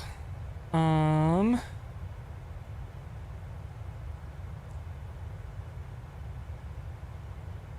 Lord, I wanna look at. I've seen another thing I want to look at too. But there is, as you may or may not know, there was the Synaptic A220 that was being developed as freeware, open source freeware for Microsoft Flight Simulator. It's going to be part of the fly-by-wire installer and everything like that. They have announced that they have partnered with AnyBuilds, and it's going to be a payware aircraft. It's not going to be freeware anymore. One of the benefits of this is that the aircraft is going to come to Xbox, which is cool. But of course, the obvious downside is it's not going to be freeware anymore. A lot of the comments acknowledge how it's controversial, but they say it's a good move because you get a higher quality aircraft, things like that. My only concern would be, what about all of the developers who've done work on it under the impression, unpaid work on it, under the impression that's going to be a freeware aircraft? You know what I mean? Hopefully that's something they've thought about. Because the last thing I want is for somebody to get screwed. But, yeah, hopefully we get the plane a little bit quicker. Higher quality plane. I'm excited about this. The A220. I think it'll be a fun plane to fly. And it opens up a lot of doors for some routes too. But that is a pretty big piece of news in my opinion that came out. So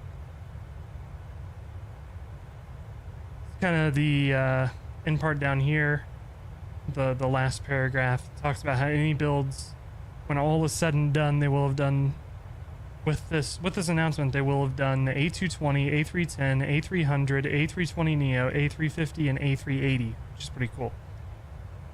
So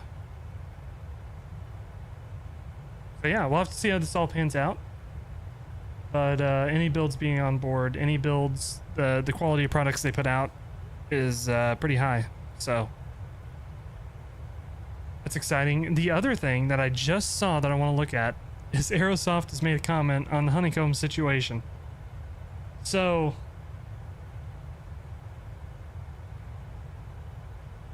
if you don't know, Honeycomb basically for over a year has been taking pre-orders for a product that they have no means to produce and are unable to refund the pre-orders. You have to go through and do a chargeback on your credit card if you want to cancel your pre-order, which is pretty scummy, I guess. But I'm interested to see what Aerosoft has to say, because Aerosoft is a distributor. It says they've issued a statement regarding their stock levels. Just like the rest of us, the original statement shocked Aerosoft, caught them by surprise. Aerosoft first clarified that sales and support for alpha controls and everything like that will be continued by Aerosoft. They have sufficient stock and can fulfill all incoming orders immediately. As for the Charlie rudder pedals, Aerosoft has stopped taking pre-orders for the time being and will honor any cancellations. Outside of that, there's no other news on the Charlie rudder pedals. Aerosoft has said that they are working with Honeycomb as well as the development and production company to find a solution to the problems presented to ensure they can distribute the Charlie rudder pedals in Europe as soon as possible. Aerosoft is holding a sale. Say the connection between the sale and the announcement is coincidental. Yeah. Yeah, I feel like the statement, while needed, said not a lot. I understand people's anger towards Honeycomb, however, I really hope they find a way through this. I hope the company closes because of how they've screwed people over. That's really my thoughts on it.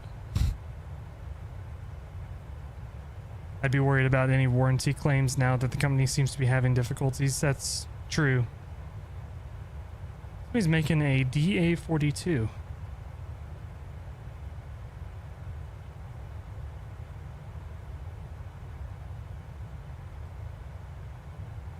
Cool screenshots, but not really showing a lot.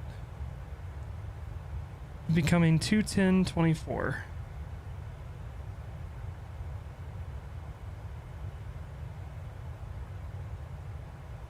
The team also coming to Xbox. So this plane will be coming to Xbox.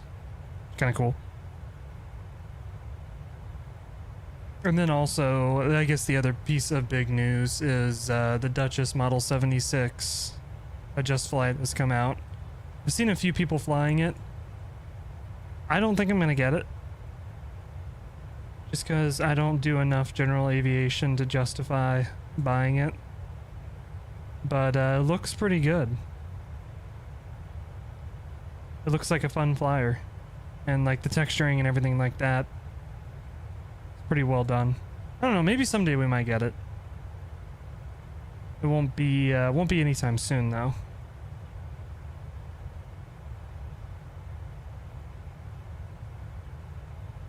Conclusion for the popularity of the GA Twin. 3049, which if we convert that to US is $43. It's a lot. Expensive GA plane, but looks like it's very well done. I'll check Threshold real quick and see if there's anything else. Anything else going on here? Check the editorials too. No Money Mondays.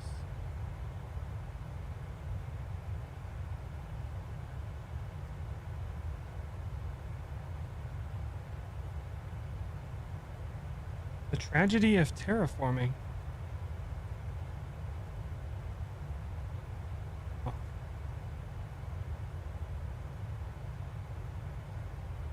Yeah. News. New news.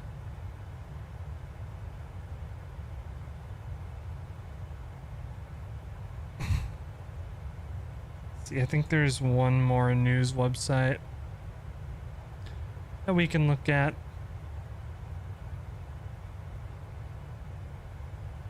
Boundless. Oh, it's a scenery developer. Okay.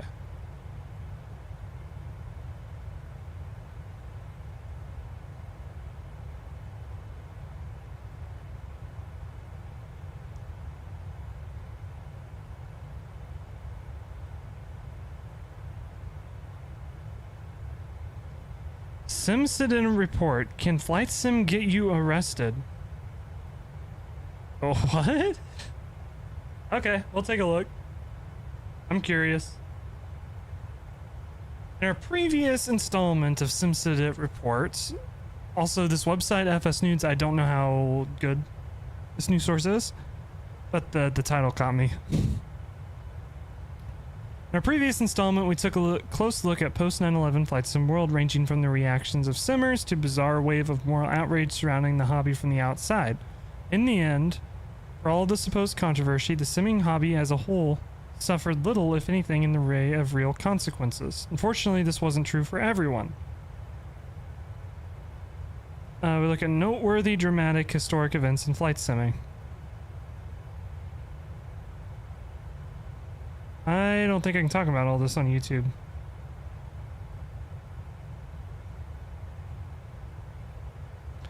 Suspicious male subject in possession of flight simulator game.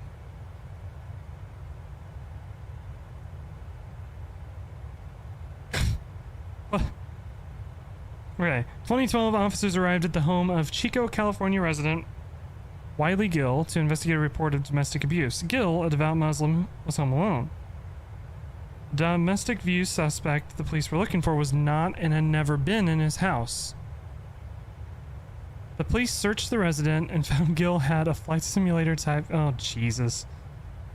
Gill disputes the police account, saying he was simply reading about games online in an article titled something like Games That Fly Under the Radar. In either case... Oh, my lord. They found Gill's behavior suspicious enough to warrant the creation of a suspicious activity report, entering Gill into a federal government database for having a flight simulator. What happened? Did you hear any of that? No. Okay, listen to this. In May of 2012, police officers arrived at the home of Chico, California resident Wiley Gill to investigate the report of domestic violence. Gill, a devout Muslim, was home alone. The domestic violence suspect the police were looking for was not and had never been at his house. The police searched the residence and found Gill had a flight simulator type game on his computer. Gill disputes the police account, saying that he was simply reading about games in an article titled something like Games That Fly Under the Radar.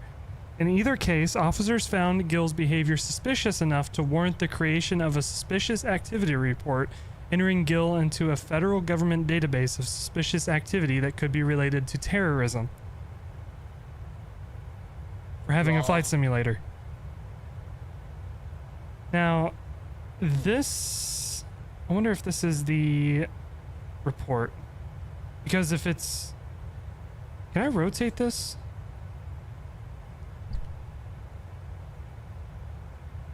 Oh, it's a WebB file? Come on. Okay, I can't... Hold on. I want to read this, but I can't read sideways. Have you watched this clip of XQC doing something happening? Like off? Hang on one sec. Roger sideways text. Why can't I rotate this? Am I stupid? Roger, big dumb. This isn't snipping tool. That's... I hate Windows, dude. Roger, fuck Windows. Open in pictures. There we go. I want to read this. Okay. Obviously some things are redacted. So, I'll do my best here. During early 2011, I made a professional visit to the blank at blank. I was in a full patrol uniform. During the visit, I found the members to be welcoming and appreciative of the visit with the exception of one subject later identified as this person. They were hesitant to interact with law enforcement, avoided eye contact, and appeared to be eavesdropping while I spoke with the other members.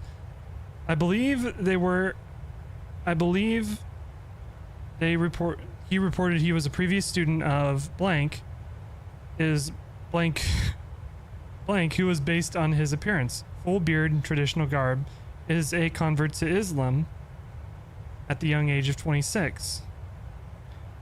There's a typo. Did not have a job at the time and was living on site at blank. Since this interaction, I've seen them several times walking through somewhere in traditional garb, walking with elders of someplace. I approached the group on at least one occasion and found them to avoid eye contact and hesitant to answer questions. On 5/20/12, was investigating a domestic violence incident that took him to blank in search of a suspect. During the search, he conducted a cursory search of blank's house, and there was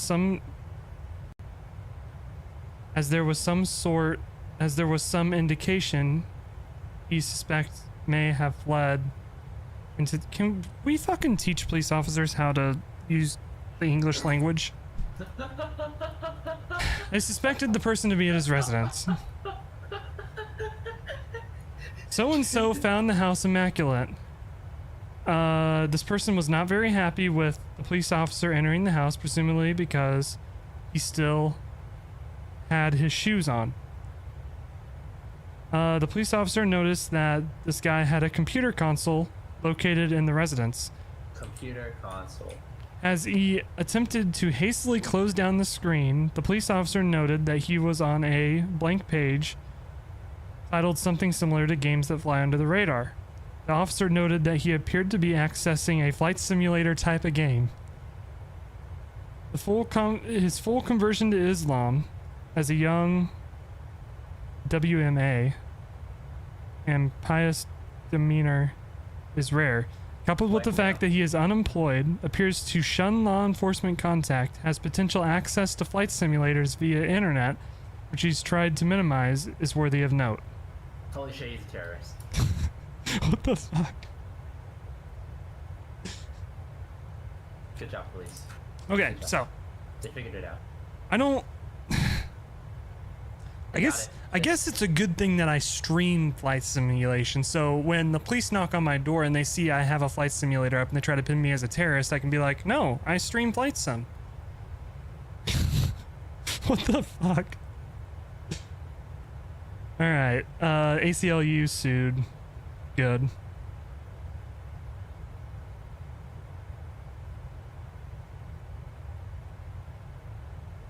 Flight simming is not a crime. This might be my new favorite.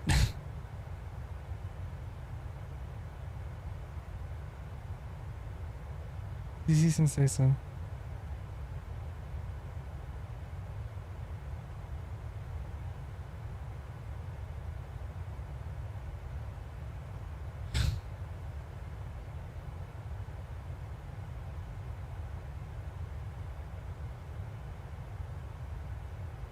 That is ridiculous. About a week before Christmas in 2003, Coleraine, Massachusetts residents Julie, I can't say that, and a 15-year-old Air Force Reserve pilot entered a Staples store to search for flight instruction software for her 10-year-old son. The son was interested in learning instrument procedures and wanted to be a pilot like his parents. Olyric was expecting an uneventful Christmas shopping trip, but instead found herself accused of aiding and abetting terrorists by retail employees. My son was disappointed because there was military stuff, but it was all fighting stuff. So I asked the clerk, and he was alarmed by us asking how to fly airplanes and said that it was against the law. I said I couldn't imagine that, but because the clerk was a little on edge, I left. That night, Olyric and her family would receive a frightening visit from Massachusetts state trooper asking if they had inquired about flight training software. This police officer would tell Recorder.com that he had gotten a telephone call from the Staples manager that a person had been looking for instructional videos regarding flying planes. Those programs are quite common for entertainment and training, but we felt it was suspicious enough to warrant a call. Roger. After 9/11, our store associates were instructed that if they see something suspicious or out of the ordinary, they're to contact their managers and local authorities. It's about keeping our associates and customers safe. It's about judging people based on looks. The police questioned them and determined that they were not terrorists. Roger. Good job. All right, Easy clap. what's this video? Why can't I? Oh, volume's turned on.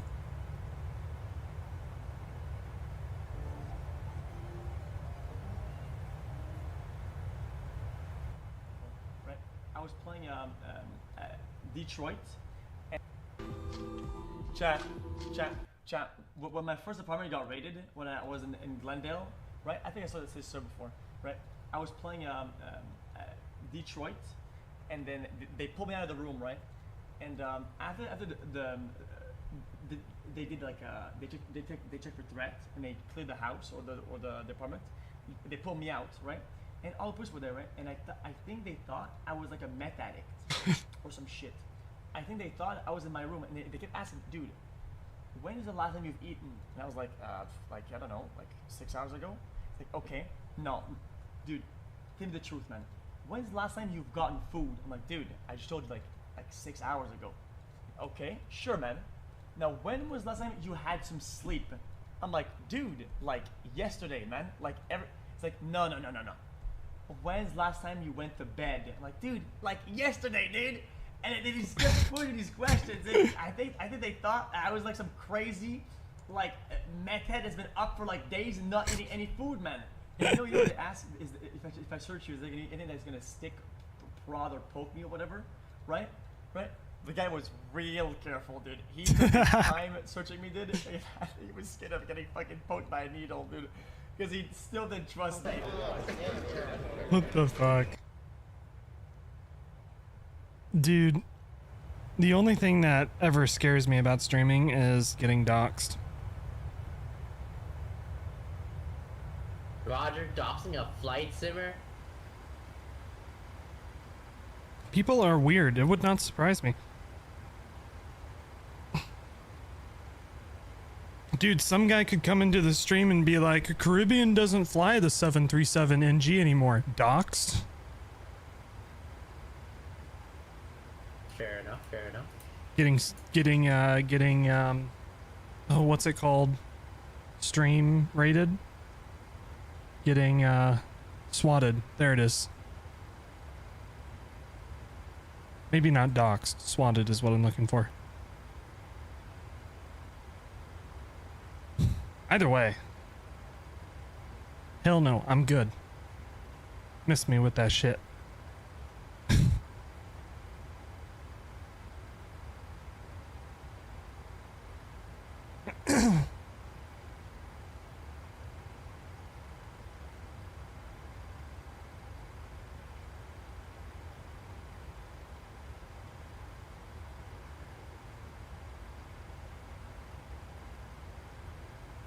Okay, I don't need Streamlabs open anymore. Okay.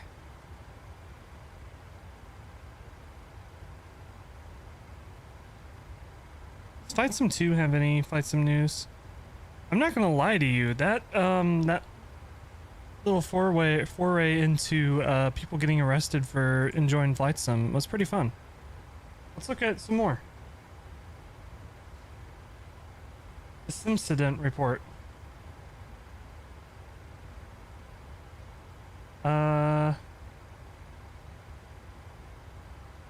9/11 and the war on Flight Sim.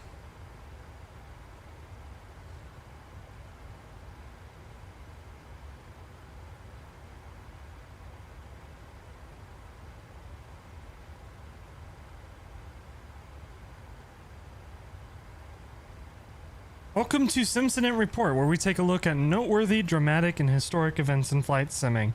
Today we examine how the September 11th attacks changed the flight sim world and the ensuing backlash against the hobby as a whole. Or, to phrase it as one cable news network would, flight sim. Harmless toy for aviation nerds or deadly terrorist training tool? Oh my lord. Roger. Okay, since I'm streaming on YouTube, I don't think I want to delve into I don't think I can get into that one.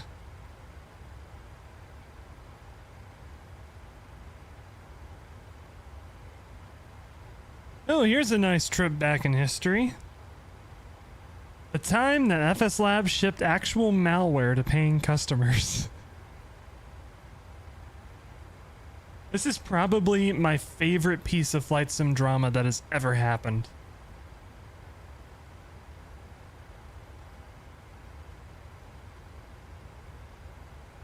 Controversy. I don't want to read all this. This is long. It's a good part.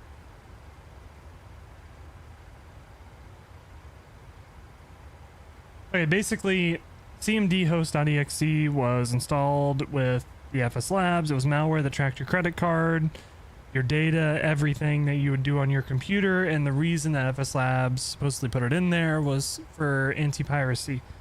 To this day, I will not buy an FS Labs product. It will not happen.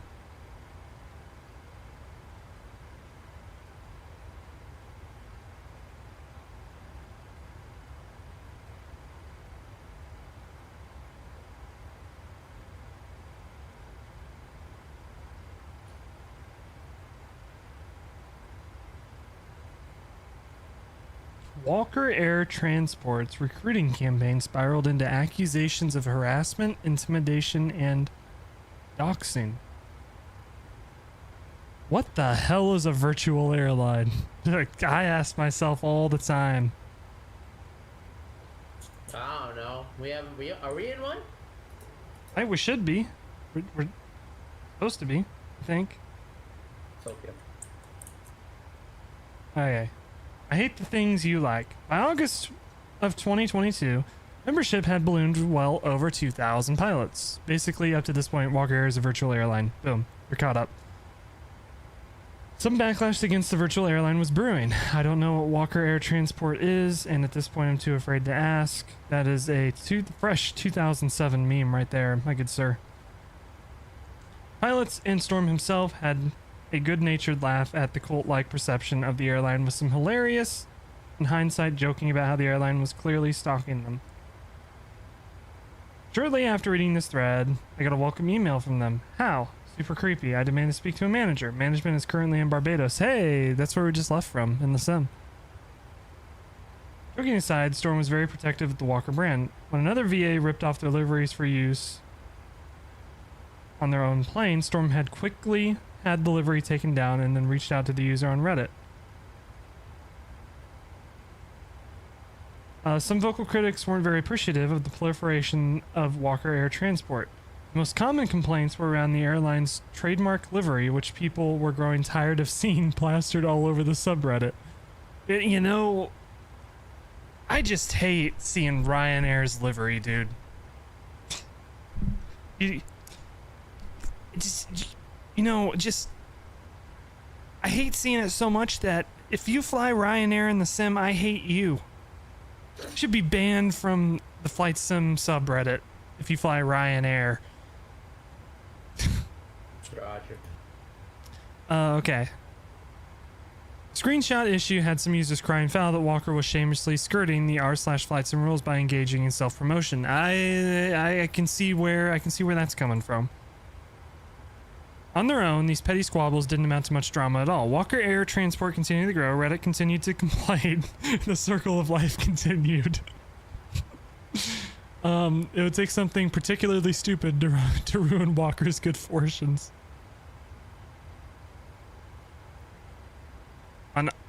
August 15th, the low grumblings of dissent against Walker Air Transport exploded in spectacularly stupid fashion. The spark, a lone comment from the day before a new Walker Air Transport pilot. Oh, by a new Walker Air Transport pilot. Been flying with Walker the past week or so and love the added direction and purpose it gives to my flights. And smart cars is so easy to use. I do wish they had more attractive liveries though. You ever use smart cars? I hear it's pretty good. No, what is it? I don't know. Obviously, there was no way Storm could take that insult line down. What the? No way. He reached out to the pilot via Reddit DM, addressing him by his Walker Air Transport call sign. What, 2600? That's weird. How did you know that? This is kind of freaking me out. It looks like you're the owner of Walker, and I don't really like that you somehow connected my identity and don't know if I feel safe in the community anymore. Would you like us to remove you, since our liveries are not attractive enough for you?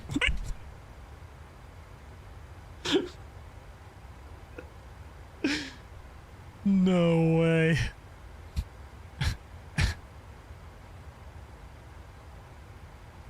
The pilot responded with shock and horror that Storm had linked his Reddit account to his Walker Air Transport information which included his real name and email address. Storm offered to remove the pilot from the airline since he hated their livery so much.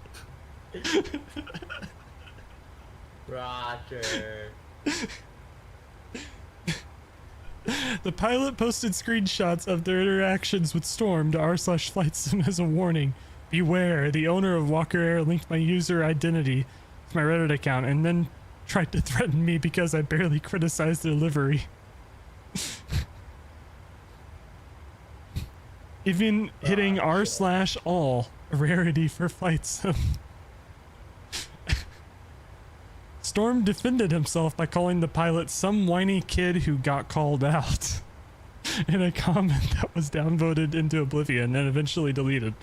The critics in the FlightSim community had had enough of Walker Air Transport with an incident to rally behind. What the fuck? There's no way this is real. No, it's real. That happened. The Reddit lawyers and law enforcement experts said that Storm should be reported to the FBI or was in violation of the GDPR. Pilots expressed fear that they would be the next victims of doxing. Other commentators debated whether or not what Storm did even constituted doxing. Even the mods of r/FlightSim, notorious for fanning the flames of controversy against shitty behavior in the FlightSim community. That is a great way to describe the mods. Jumped into posting screenshots of report from pro Walker accounts. Still, Storm and Walker Air Transport had their defenders. On their Discord, admins defended Storm, saying he had simply overreacted a little bit and insisted that he didn't use any private information to find the user on Reddit. Okay, we gotta get set up for the arrival real quick.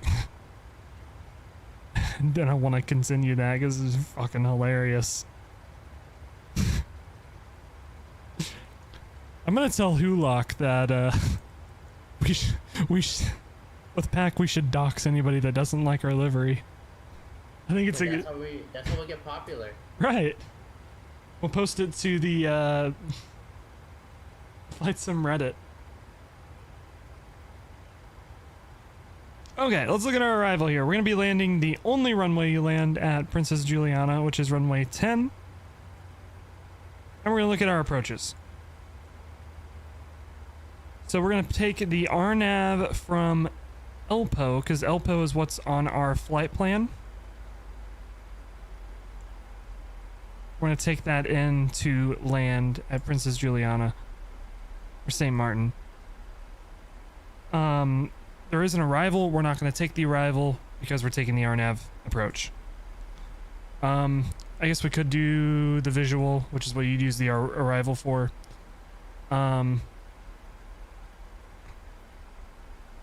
It's been ages since I've flown in to here, So we're just gonna take the RNAV. Sounds good? Sounds good. Either way, it's still St. Martin.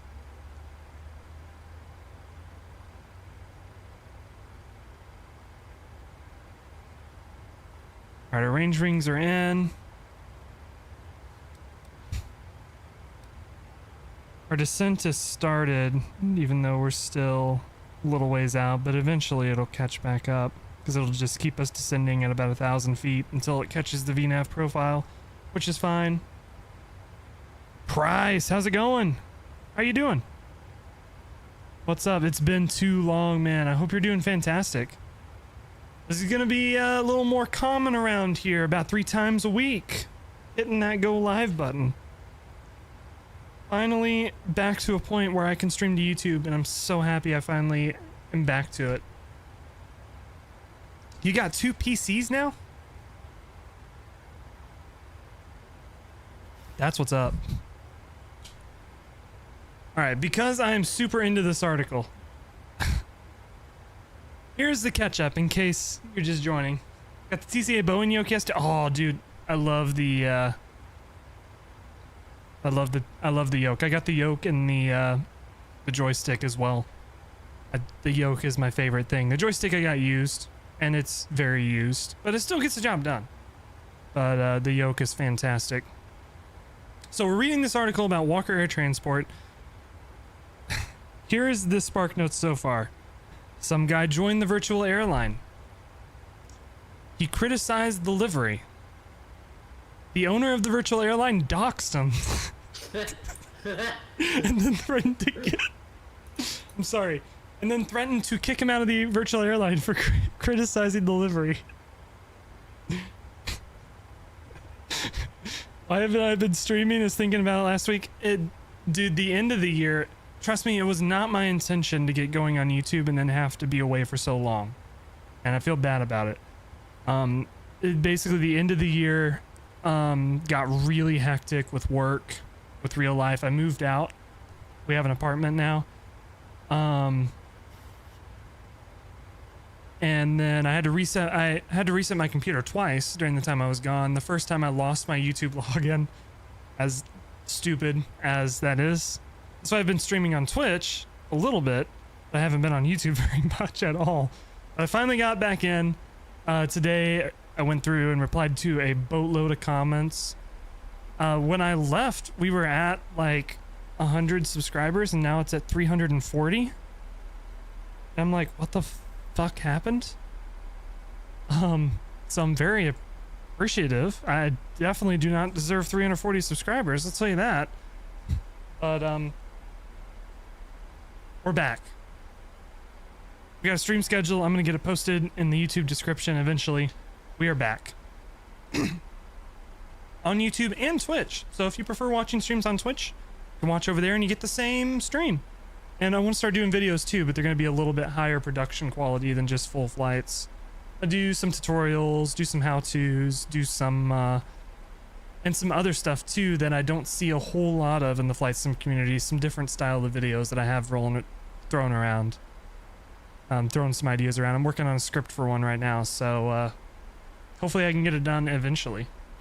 Get it out to you all. But we're back on the YouTube. We're back on YouTube.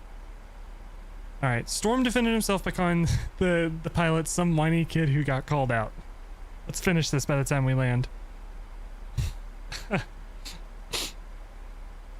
So, when his pilots turned against him, Storm had no choice but to back down. He posted a statement to the Walker Air Transport Discord, which was then reposted on r/FlightSlim. I want to start this off by apologizing to my pilot base. Each and one of you is the sole reason this airline has been successful. I told a pilot who was clearly unhappy. I was told of a pilot who was clearly unhappy, and although the many comments was meh, though to many the comment was meh, to me it was just another attack. The pilot made a comment that he had been flying with us for only a week, so it wasn't difficult to figure out which of the 3 most active new pilots he was. Took a stab at a random number, messaged him, personal information collected, everything like that. I'm not gonna read all this. Doxed. Storm's apology, if you want to read this, you can find it on the FS Noobs website. Love to do a shared cockpit with me sometime. Hey, if we ever get a great shared cockpit system, that's something I'm totally okay with looking into. I just don't know of one for Microsoft Flight Simulator, I'll be honest. I know there's one for X-Plane. There's one for Microsoft. It's like freaking York controls or something. Huh. I'll have to look into it. I don't know anything about it, so I'll have to, One for X-Plane, yeah, it hasn't been officially released yet. So. Storm's apology was almost as divisive as the incident which prompted it. Many saw Storm as violently overreacting to constructive criticism, and this non-apology basically amounted to, I didn't do anything wrong, but I'm sorry you were upset. So like a corporate apology. Nice. Some were more understanding and willing to look past Storm's action and moved on. After all, Walker Air Transport was a community of over 2,000 people strong. I swear, if PAC ever gets this big, we need to act exactly like this. Damn straight. What'd you say about my livery? True. True. You talking shit? True to his word, Storm deleted his Reddit account. The number of Walker posts on r/FlightSim has definitely slowed down considerably, with the ones remaining gaining plenty of comments remarking on the attractiveness of liveries.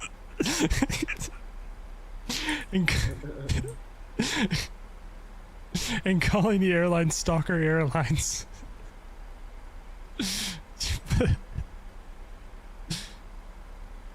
Oh my, this series is probably the best flight sim. This is exactly what I want out of the flight sim community. Fucking drama, dude. I love it. Drama's good. Drama's good. And all this person said, remember, all this person said was, "Hey, I've been flying with Walker Air. I enjoy it, but I just wish the delivery was a little bit better." That's literally all they said.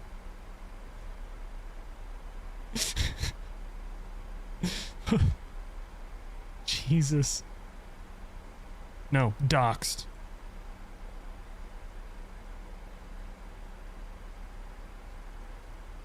Oh, you don't like our livery? What, you want us to remove you then?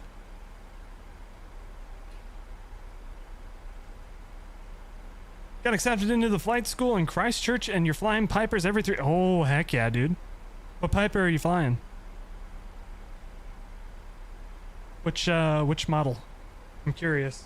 I'm curious if it's one that we have in the sim. Piper Warrior? I think we do have a Piper Warrior. I think Just Flight makes one.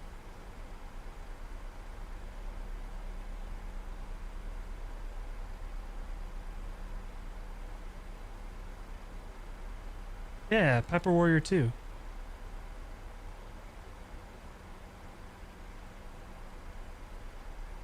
I feel like it's Piper's equivalent of like a Cessna 172 ish. So happy I stream now. Hey, I appreciate it. I appreciate you hanging out.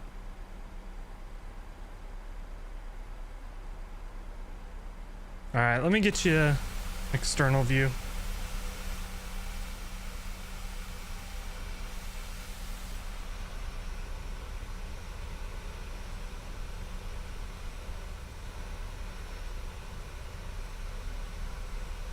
I miss the X-Plane camera system. I really do.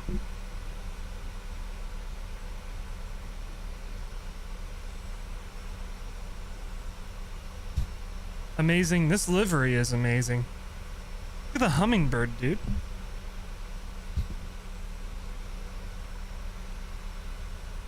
Did I accidentally just disconnect my autopilot? Okay, I didn't.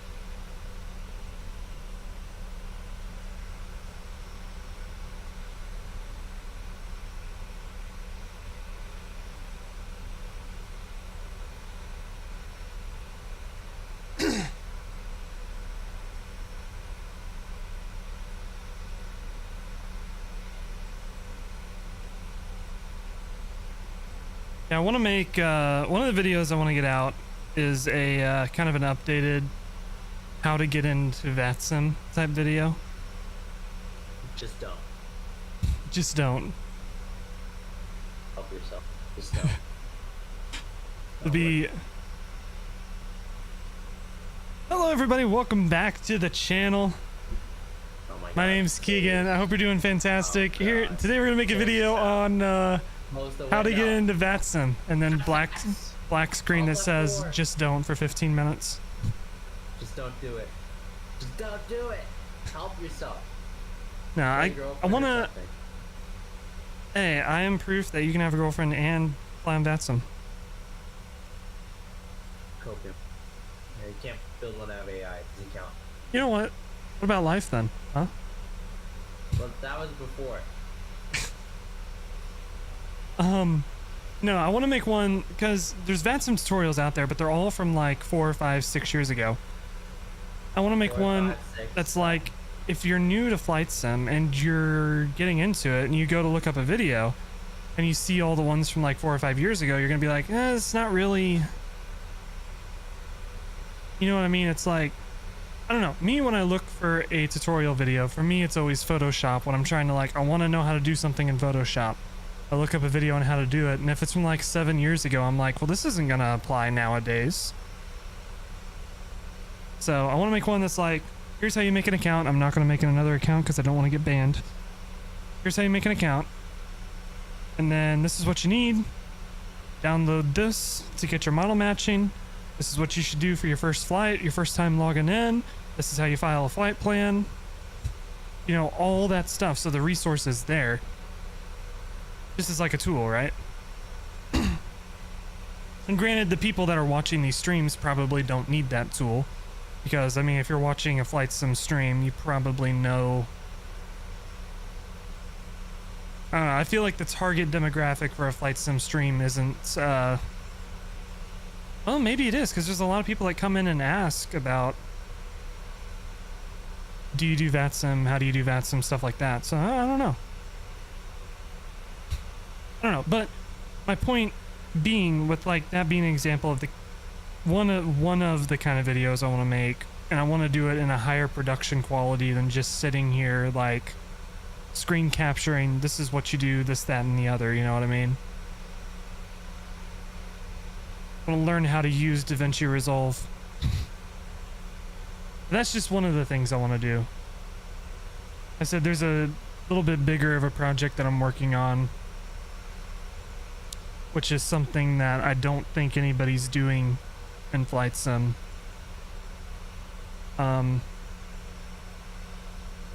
Which is, I mean, there's people that go over news and stuff, but this is a little bit different of a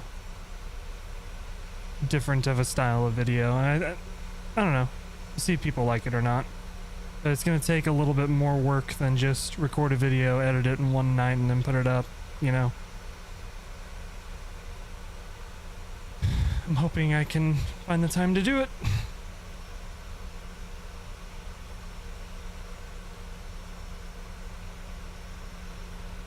Like I did the rotate, or not the rotate, the fly the Mad Dog MD-80 tutorial. I'm not exactly happy with how that turned out with the takeoff and the landing.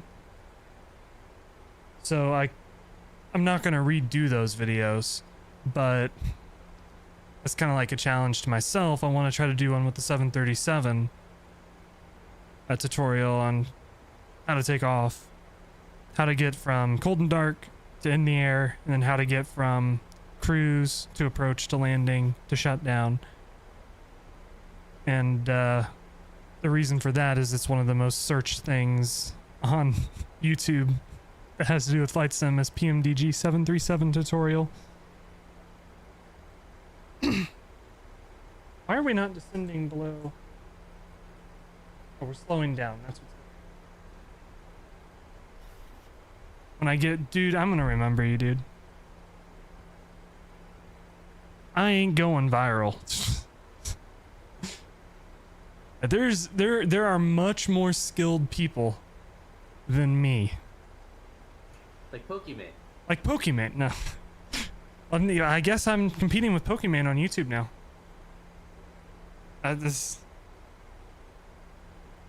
If you want to look at it from the lens, I don't really view streaming as like you're competing with other streamers, because I think that's the wrong way to look at it.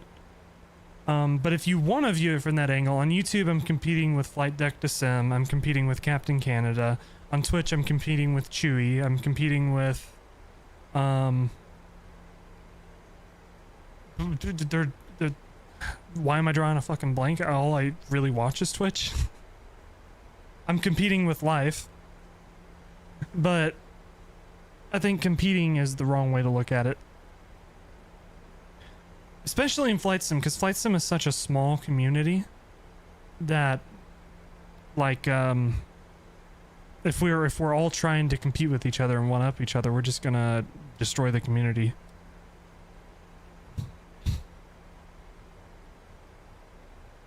That's why it's always hilarious when people get so elitist about what simulator you're using and stuff like that, or hardware and stuff like that, because it's like, brother, who cares if there's only 20 people using X-Plane? There's only 60 people doing Flight Sim to begin with. You know what I mean?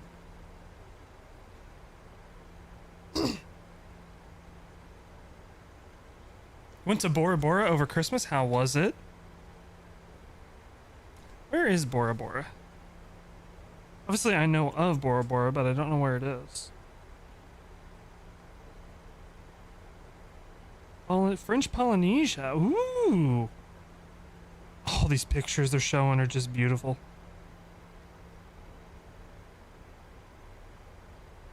Trying to look and see where that is in the world. Oh, okay, it's in the Pacific. Okay. I see. Bougie. Hey, look, it's fire. The YouTube. Only for a week, it's a lot of money. I figure.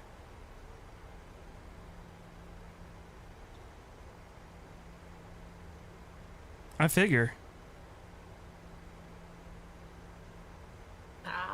I was in Texas.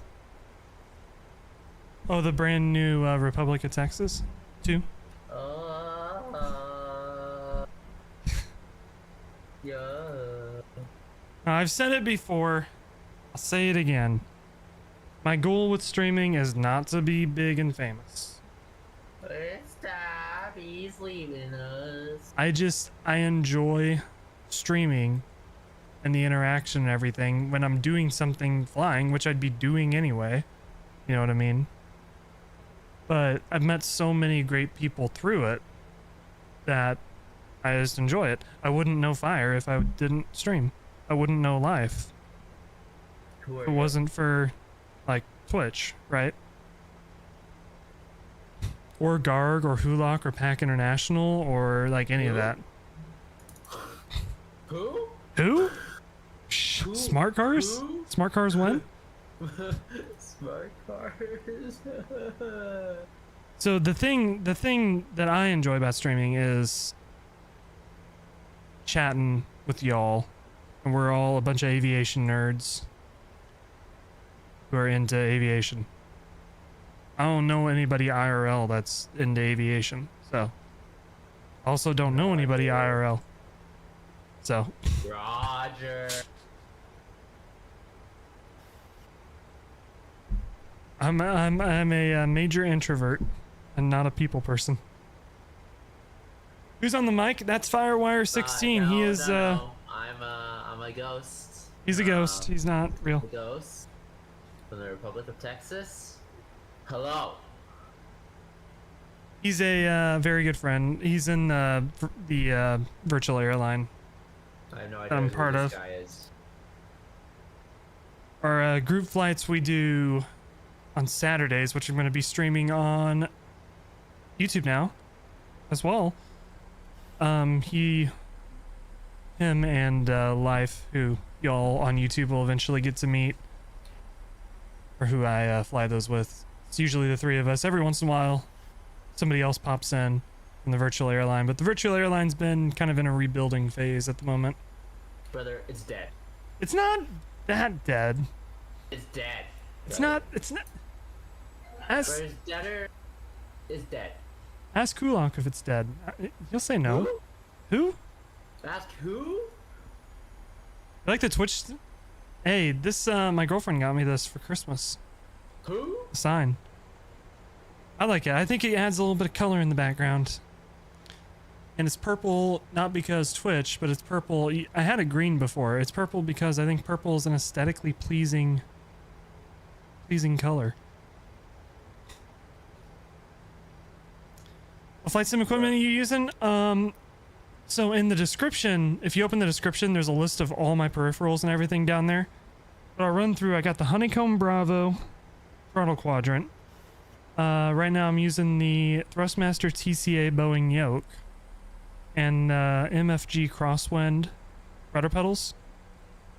And then I also have the Thrustmaster TCA side stick. I don't know what other flight sim stuff I have. I also have the VKB Sims joystick that I used to use, but I need to get a HOTAS, and then I want to explore DCS a little bit. Do you see those emotes in the YouTube chat? Yeah. Is that like YouTube Pog? It's better TTV. Oh, that's better TTV? Yeah. Oh, nice.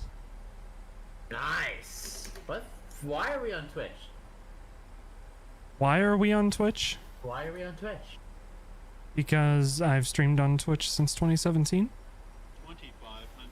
I mean, I could switch fully over to YouTube, but I don't want to do that.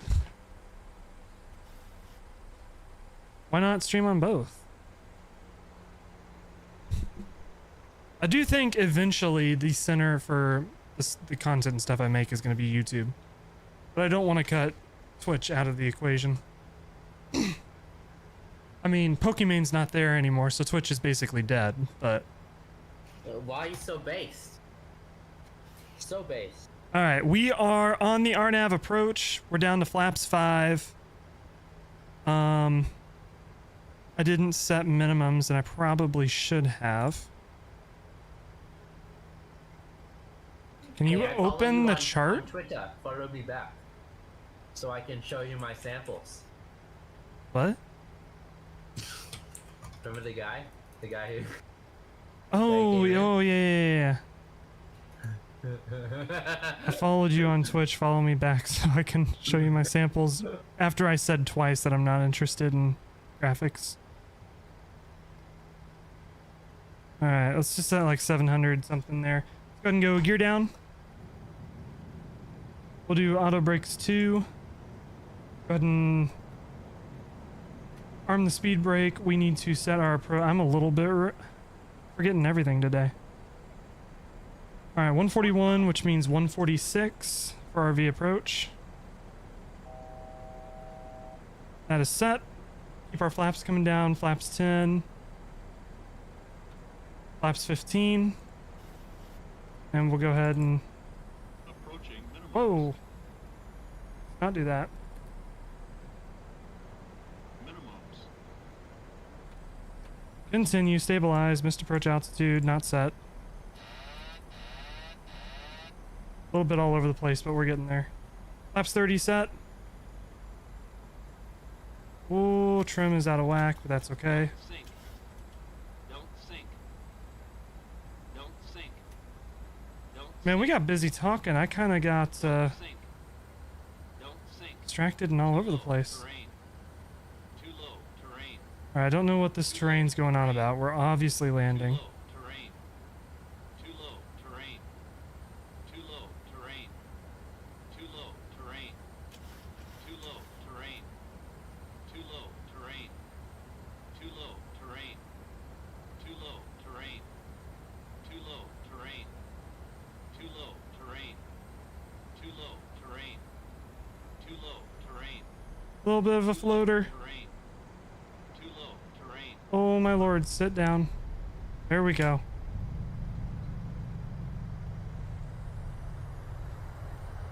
Ladies and gents, that was not a great landing.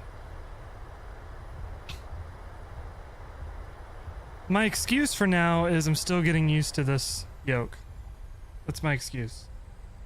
I'm sticking with it. It was a minus 74 according to Sim Toolkit.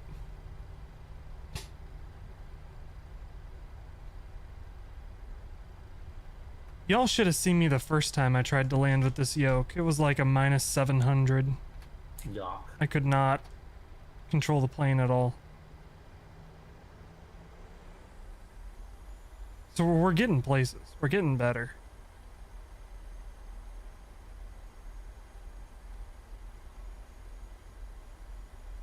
I think the only thing I haven't touched on the YouTube side of things, the stream, is the name change. In case anybody's curious, the only reason for the name change is it's Keegan Toga on every other social media thing that I have. So all it does is just bring the YouTube channel in line with everything else. My Twitch is Keegan Toga, my Twitter, Discord, TikTok, everything. So Instagram eventually when I get that redone.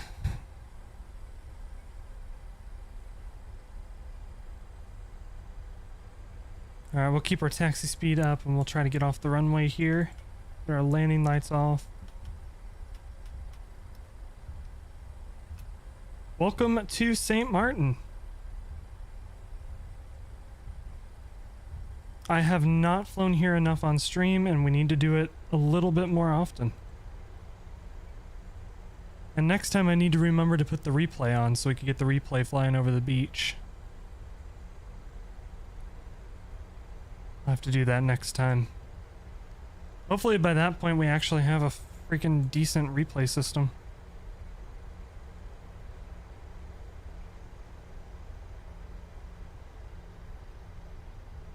Alright. Real right. I have to go into experimental and set replay from there. It's just super annoying. I don't know why. Somebody go ask Chewy. He's the community manager. Why can't we have a good replay system? Don't do that. Don't harass Chewy. We like Chewy. Okay, I'll go harass Chewy. Alright, we're gonna park here. This is A3. So we're gonna do the thing that they do in real life. There's no marshaller there, so we stop outside of the gate and don't pull in.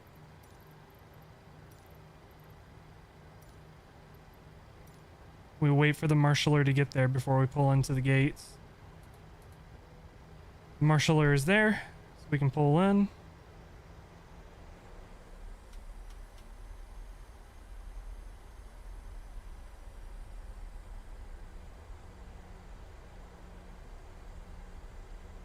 Who do we have as our marshaller today?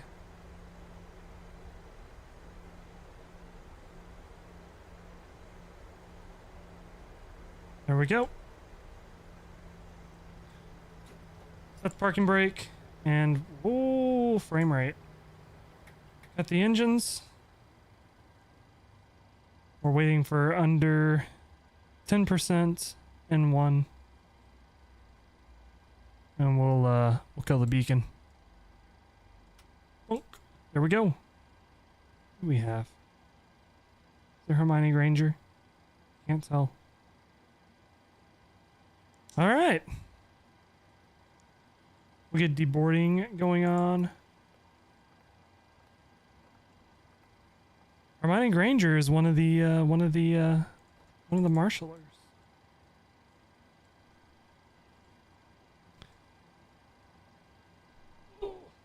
I really need to move my mixer closer to me. I need to figure that out. I'm trying to do that Saturday.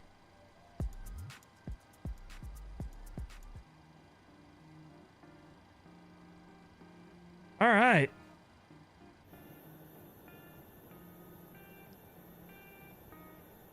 Holy frame rate.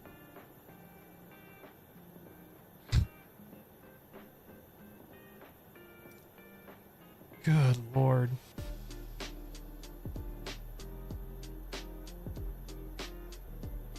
What is over here that is destroying? Is it the boats? Is this the simulator trying to tell me this is not boat sim?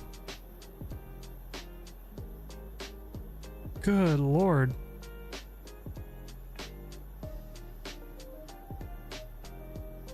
Maybe we're not going to fly into St. Martin again until I can figure out why my frame rate is horrible. Anyway. That is that. It was a nice, fun couple of flights. So we do not have enough to raid. Do we? Can we raid with just one viewer? I don't think we can. Yeah, you can. You can? It's on Twitch, yeah. Oh. Oh, by golly, we're gonna go raid Fubar. Over on Twitch, if you're on Twitch, we're gonna go raid Fubar. He is a friend of the channel, playing some Enshrouded. I don't know what that game is, but I know he's a great streamer, and you all should go watch. Over here on YouTube, I can't raid anybody on YouTube, so that's just gonna be that. But no matter where you're watching from, thank you so much for watching. Don't forget to follow or subscribe for more if you haven't already. If you're on YouTube, please like the stream. Helps push YouTube into the algorithm. Push the stream into the algorithm a little bit, which helps. But we're gonna be back Saturday, 7:30 p.m. Central Time, US. And thank you all so much for watching. And stay safe, stay healthy. I will catch you all in the next one. We will see ya.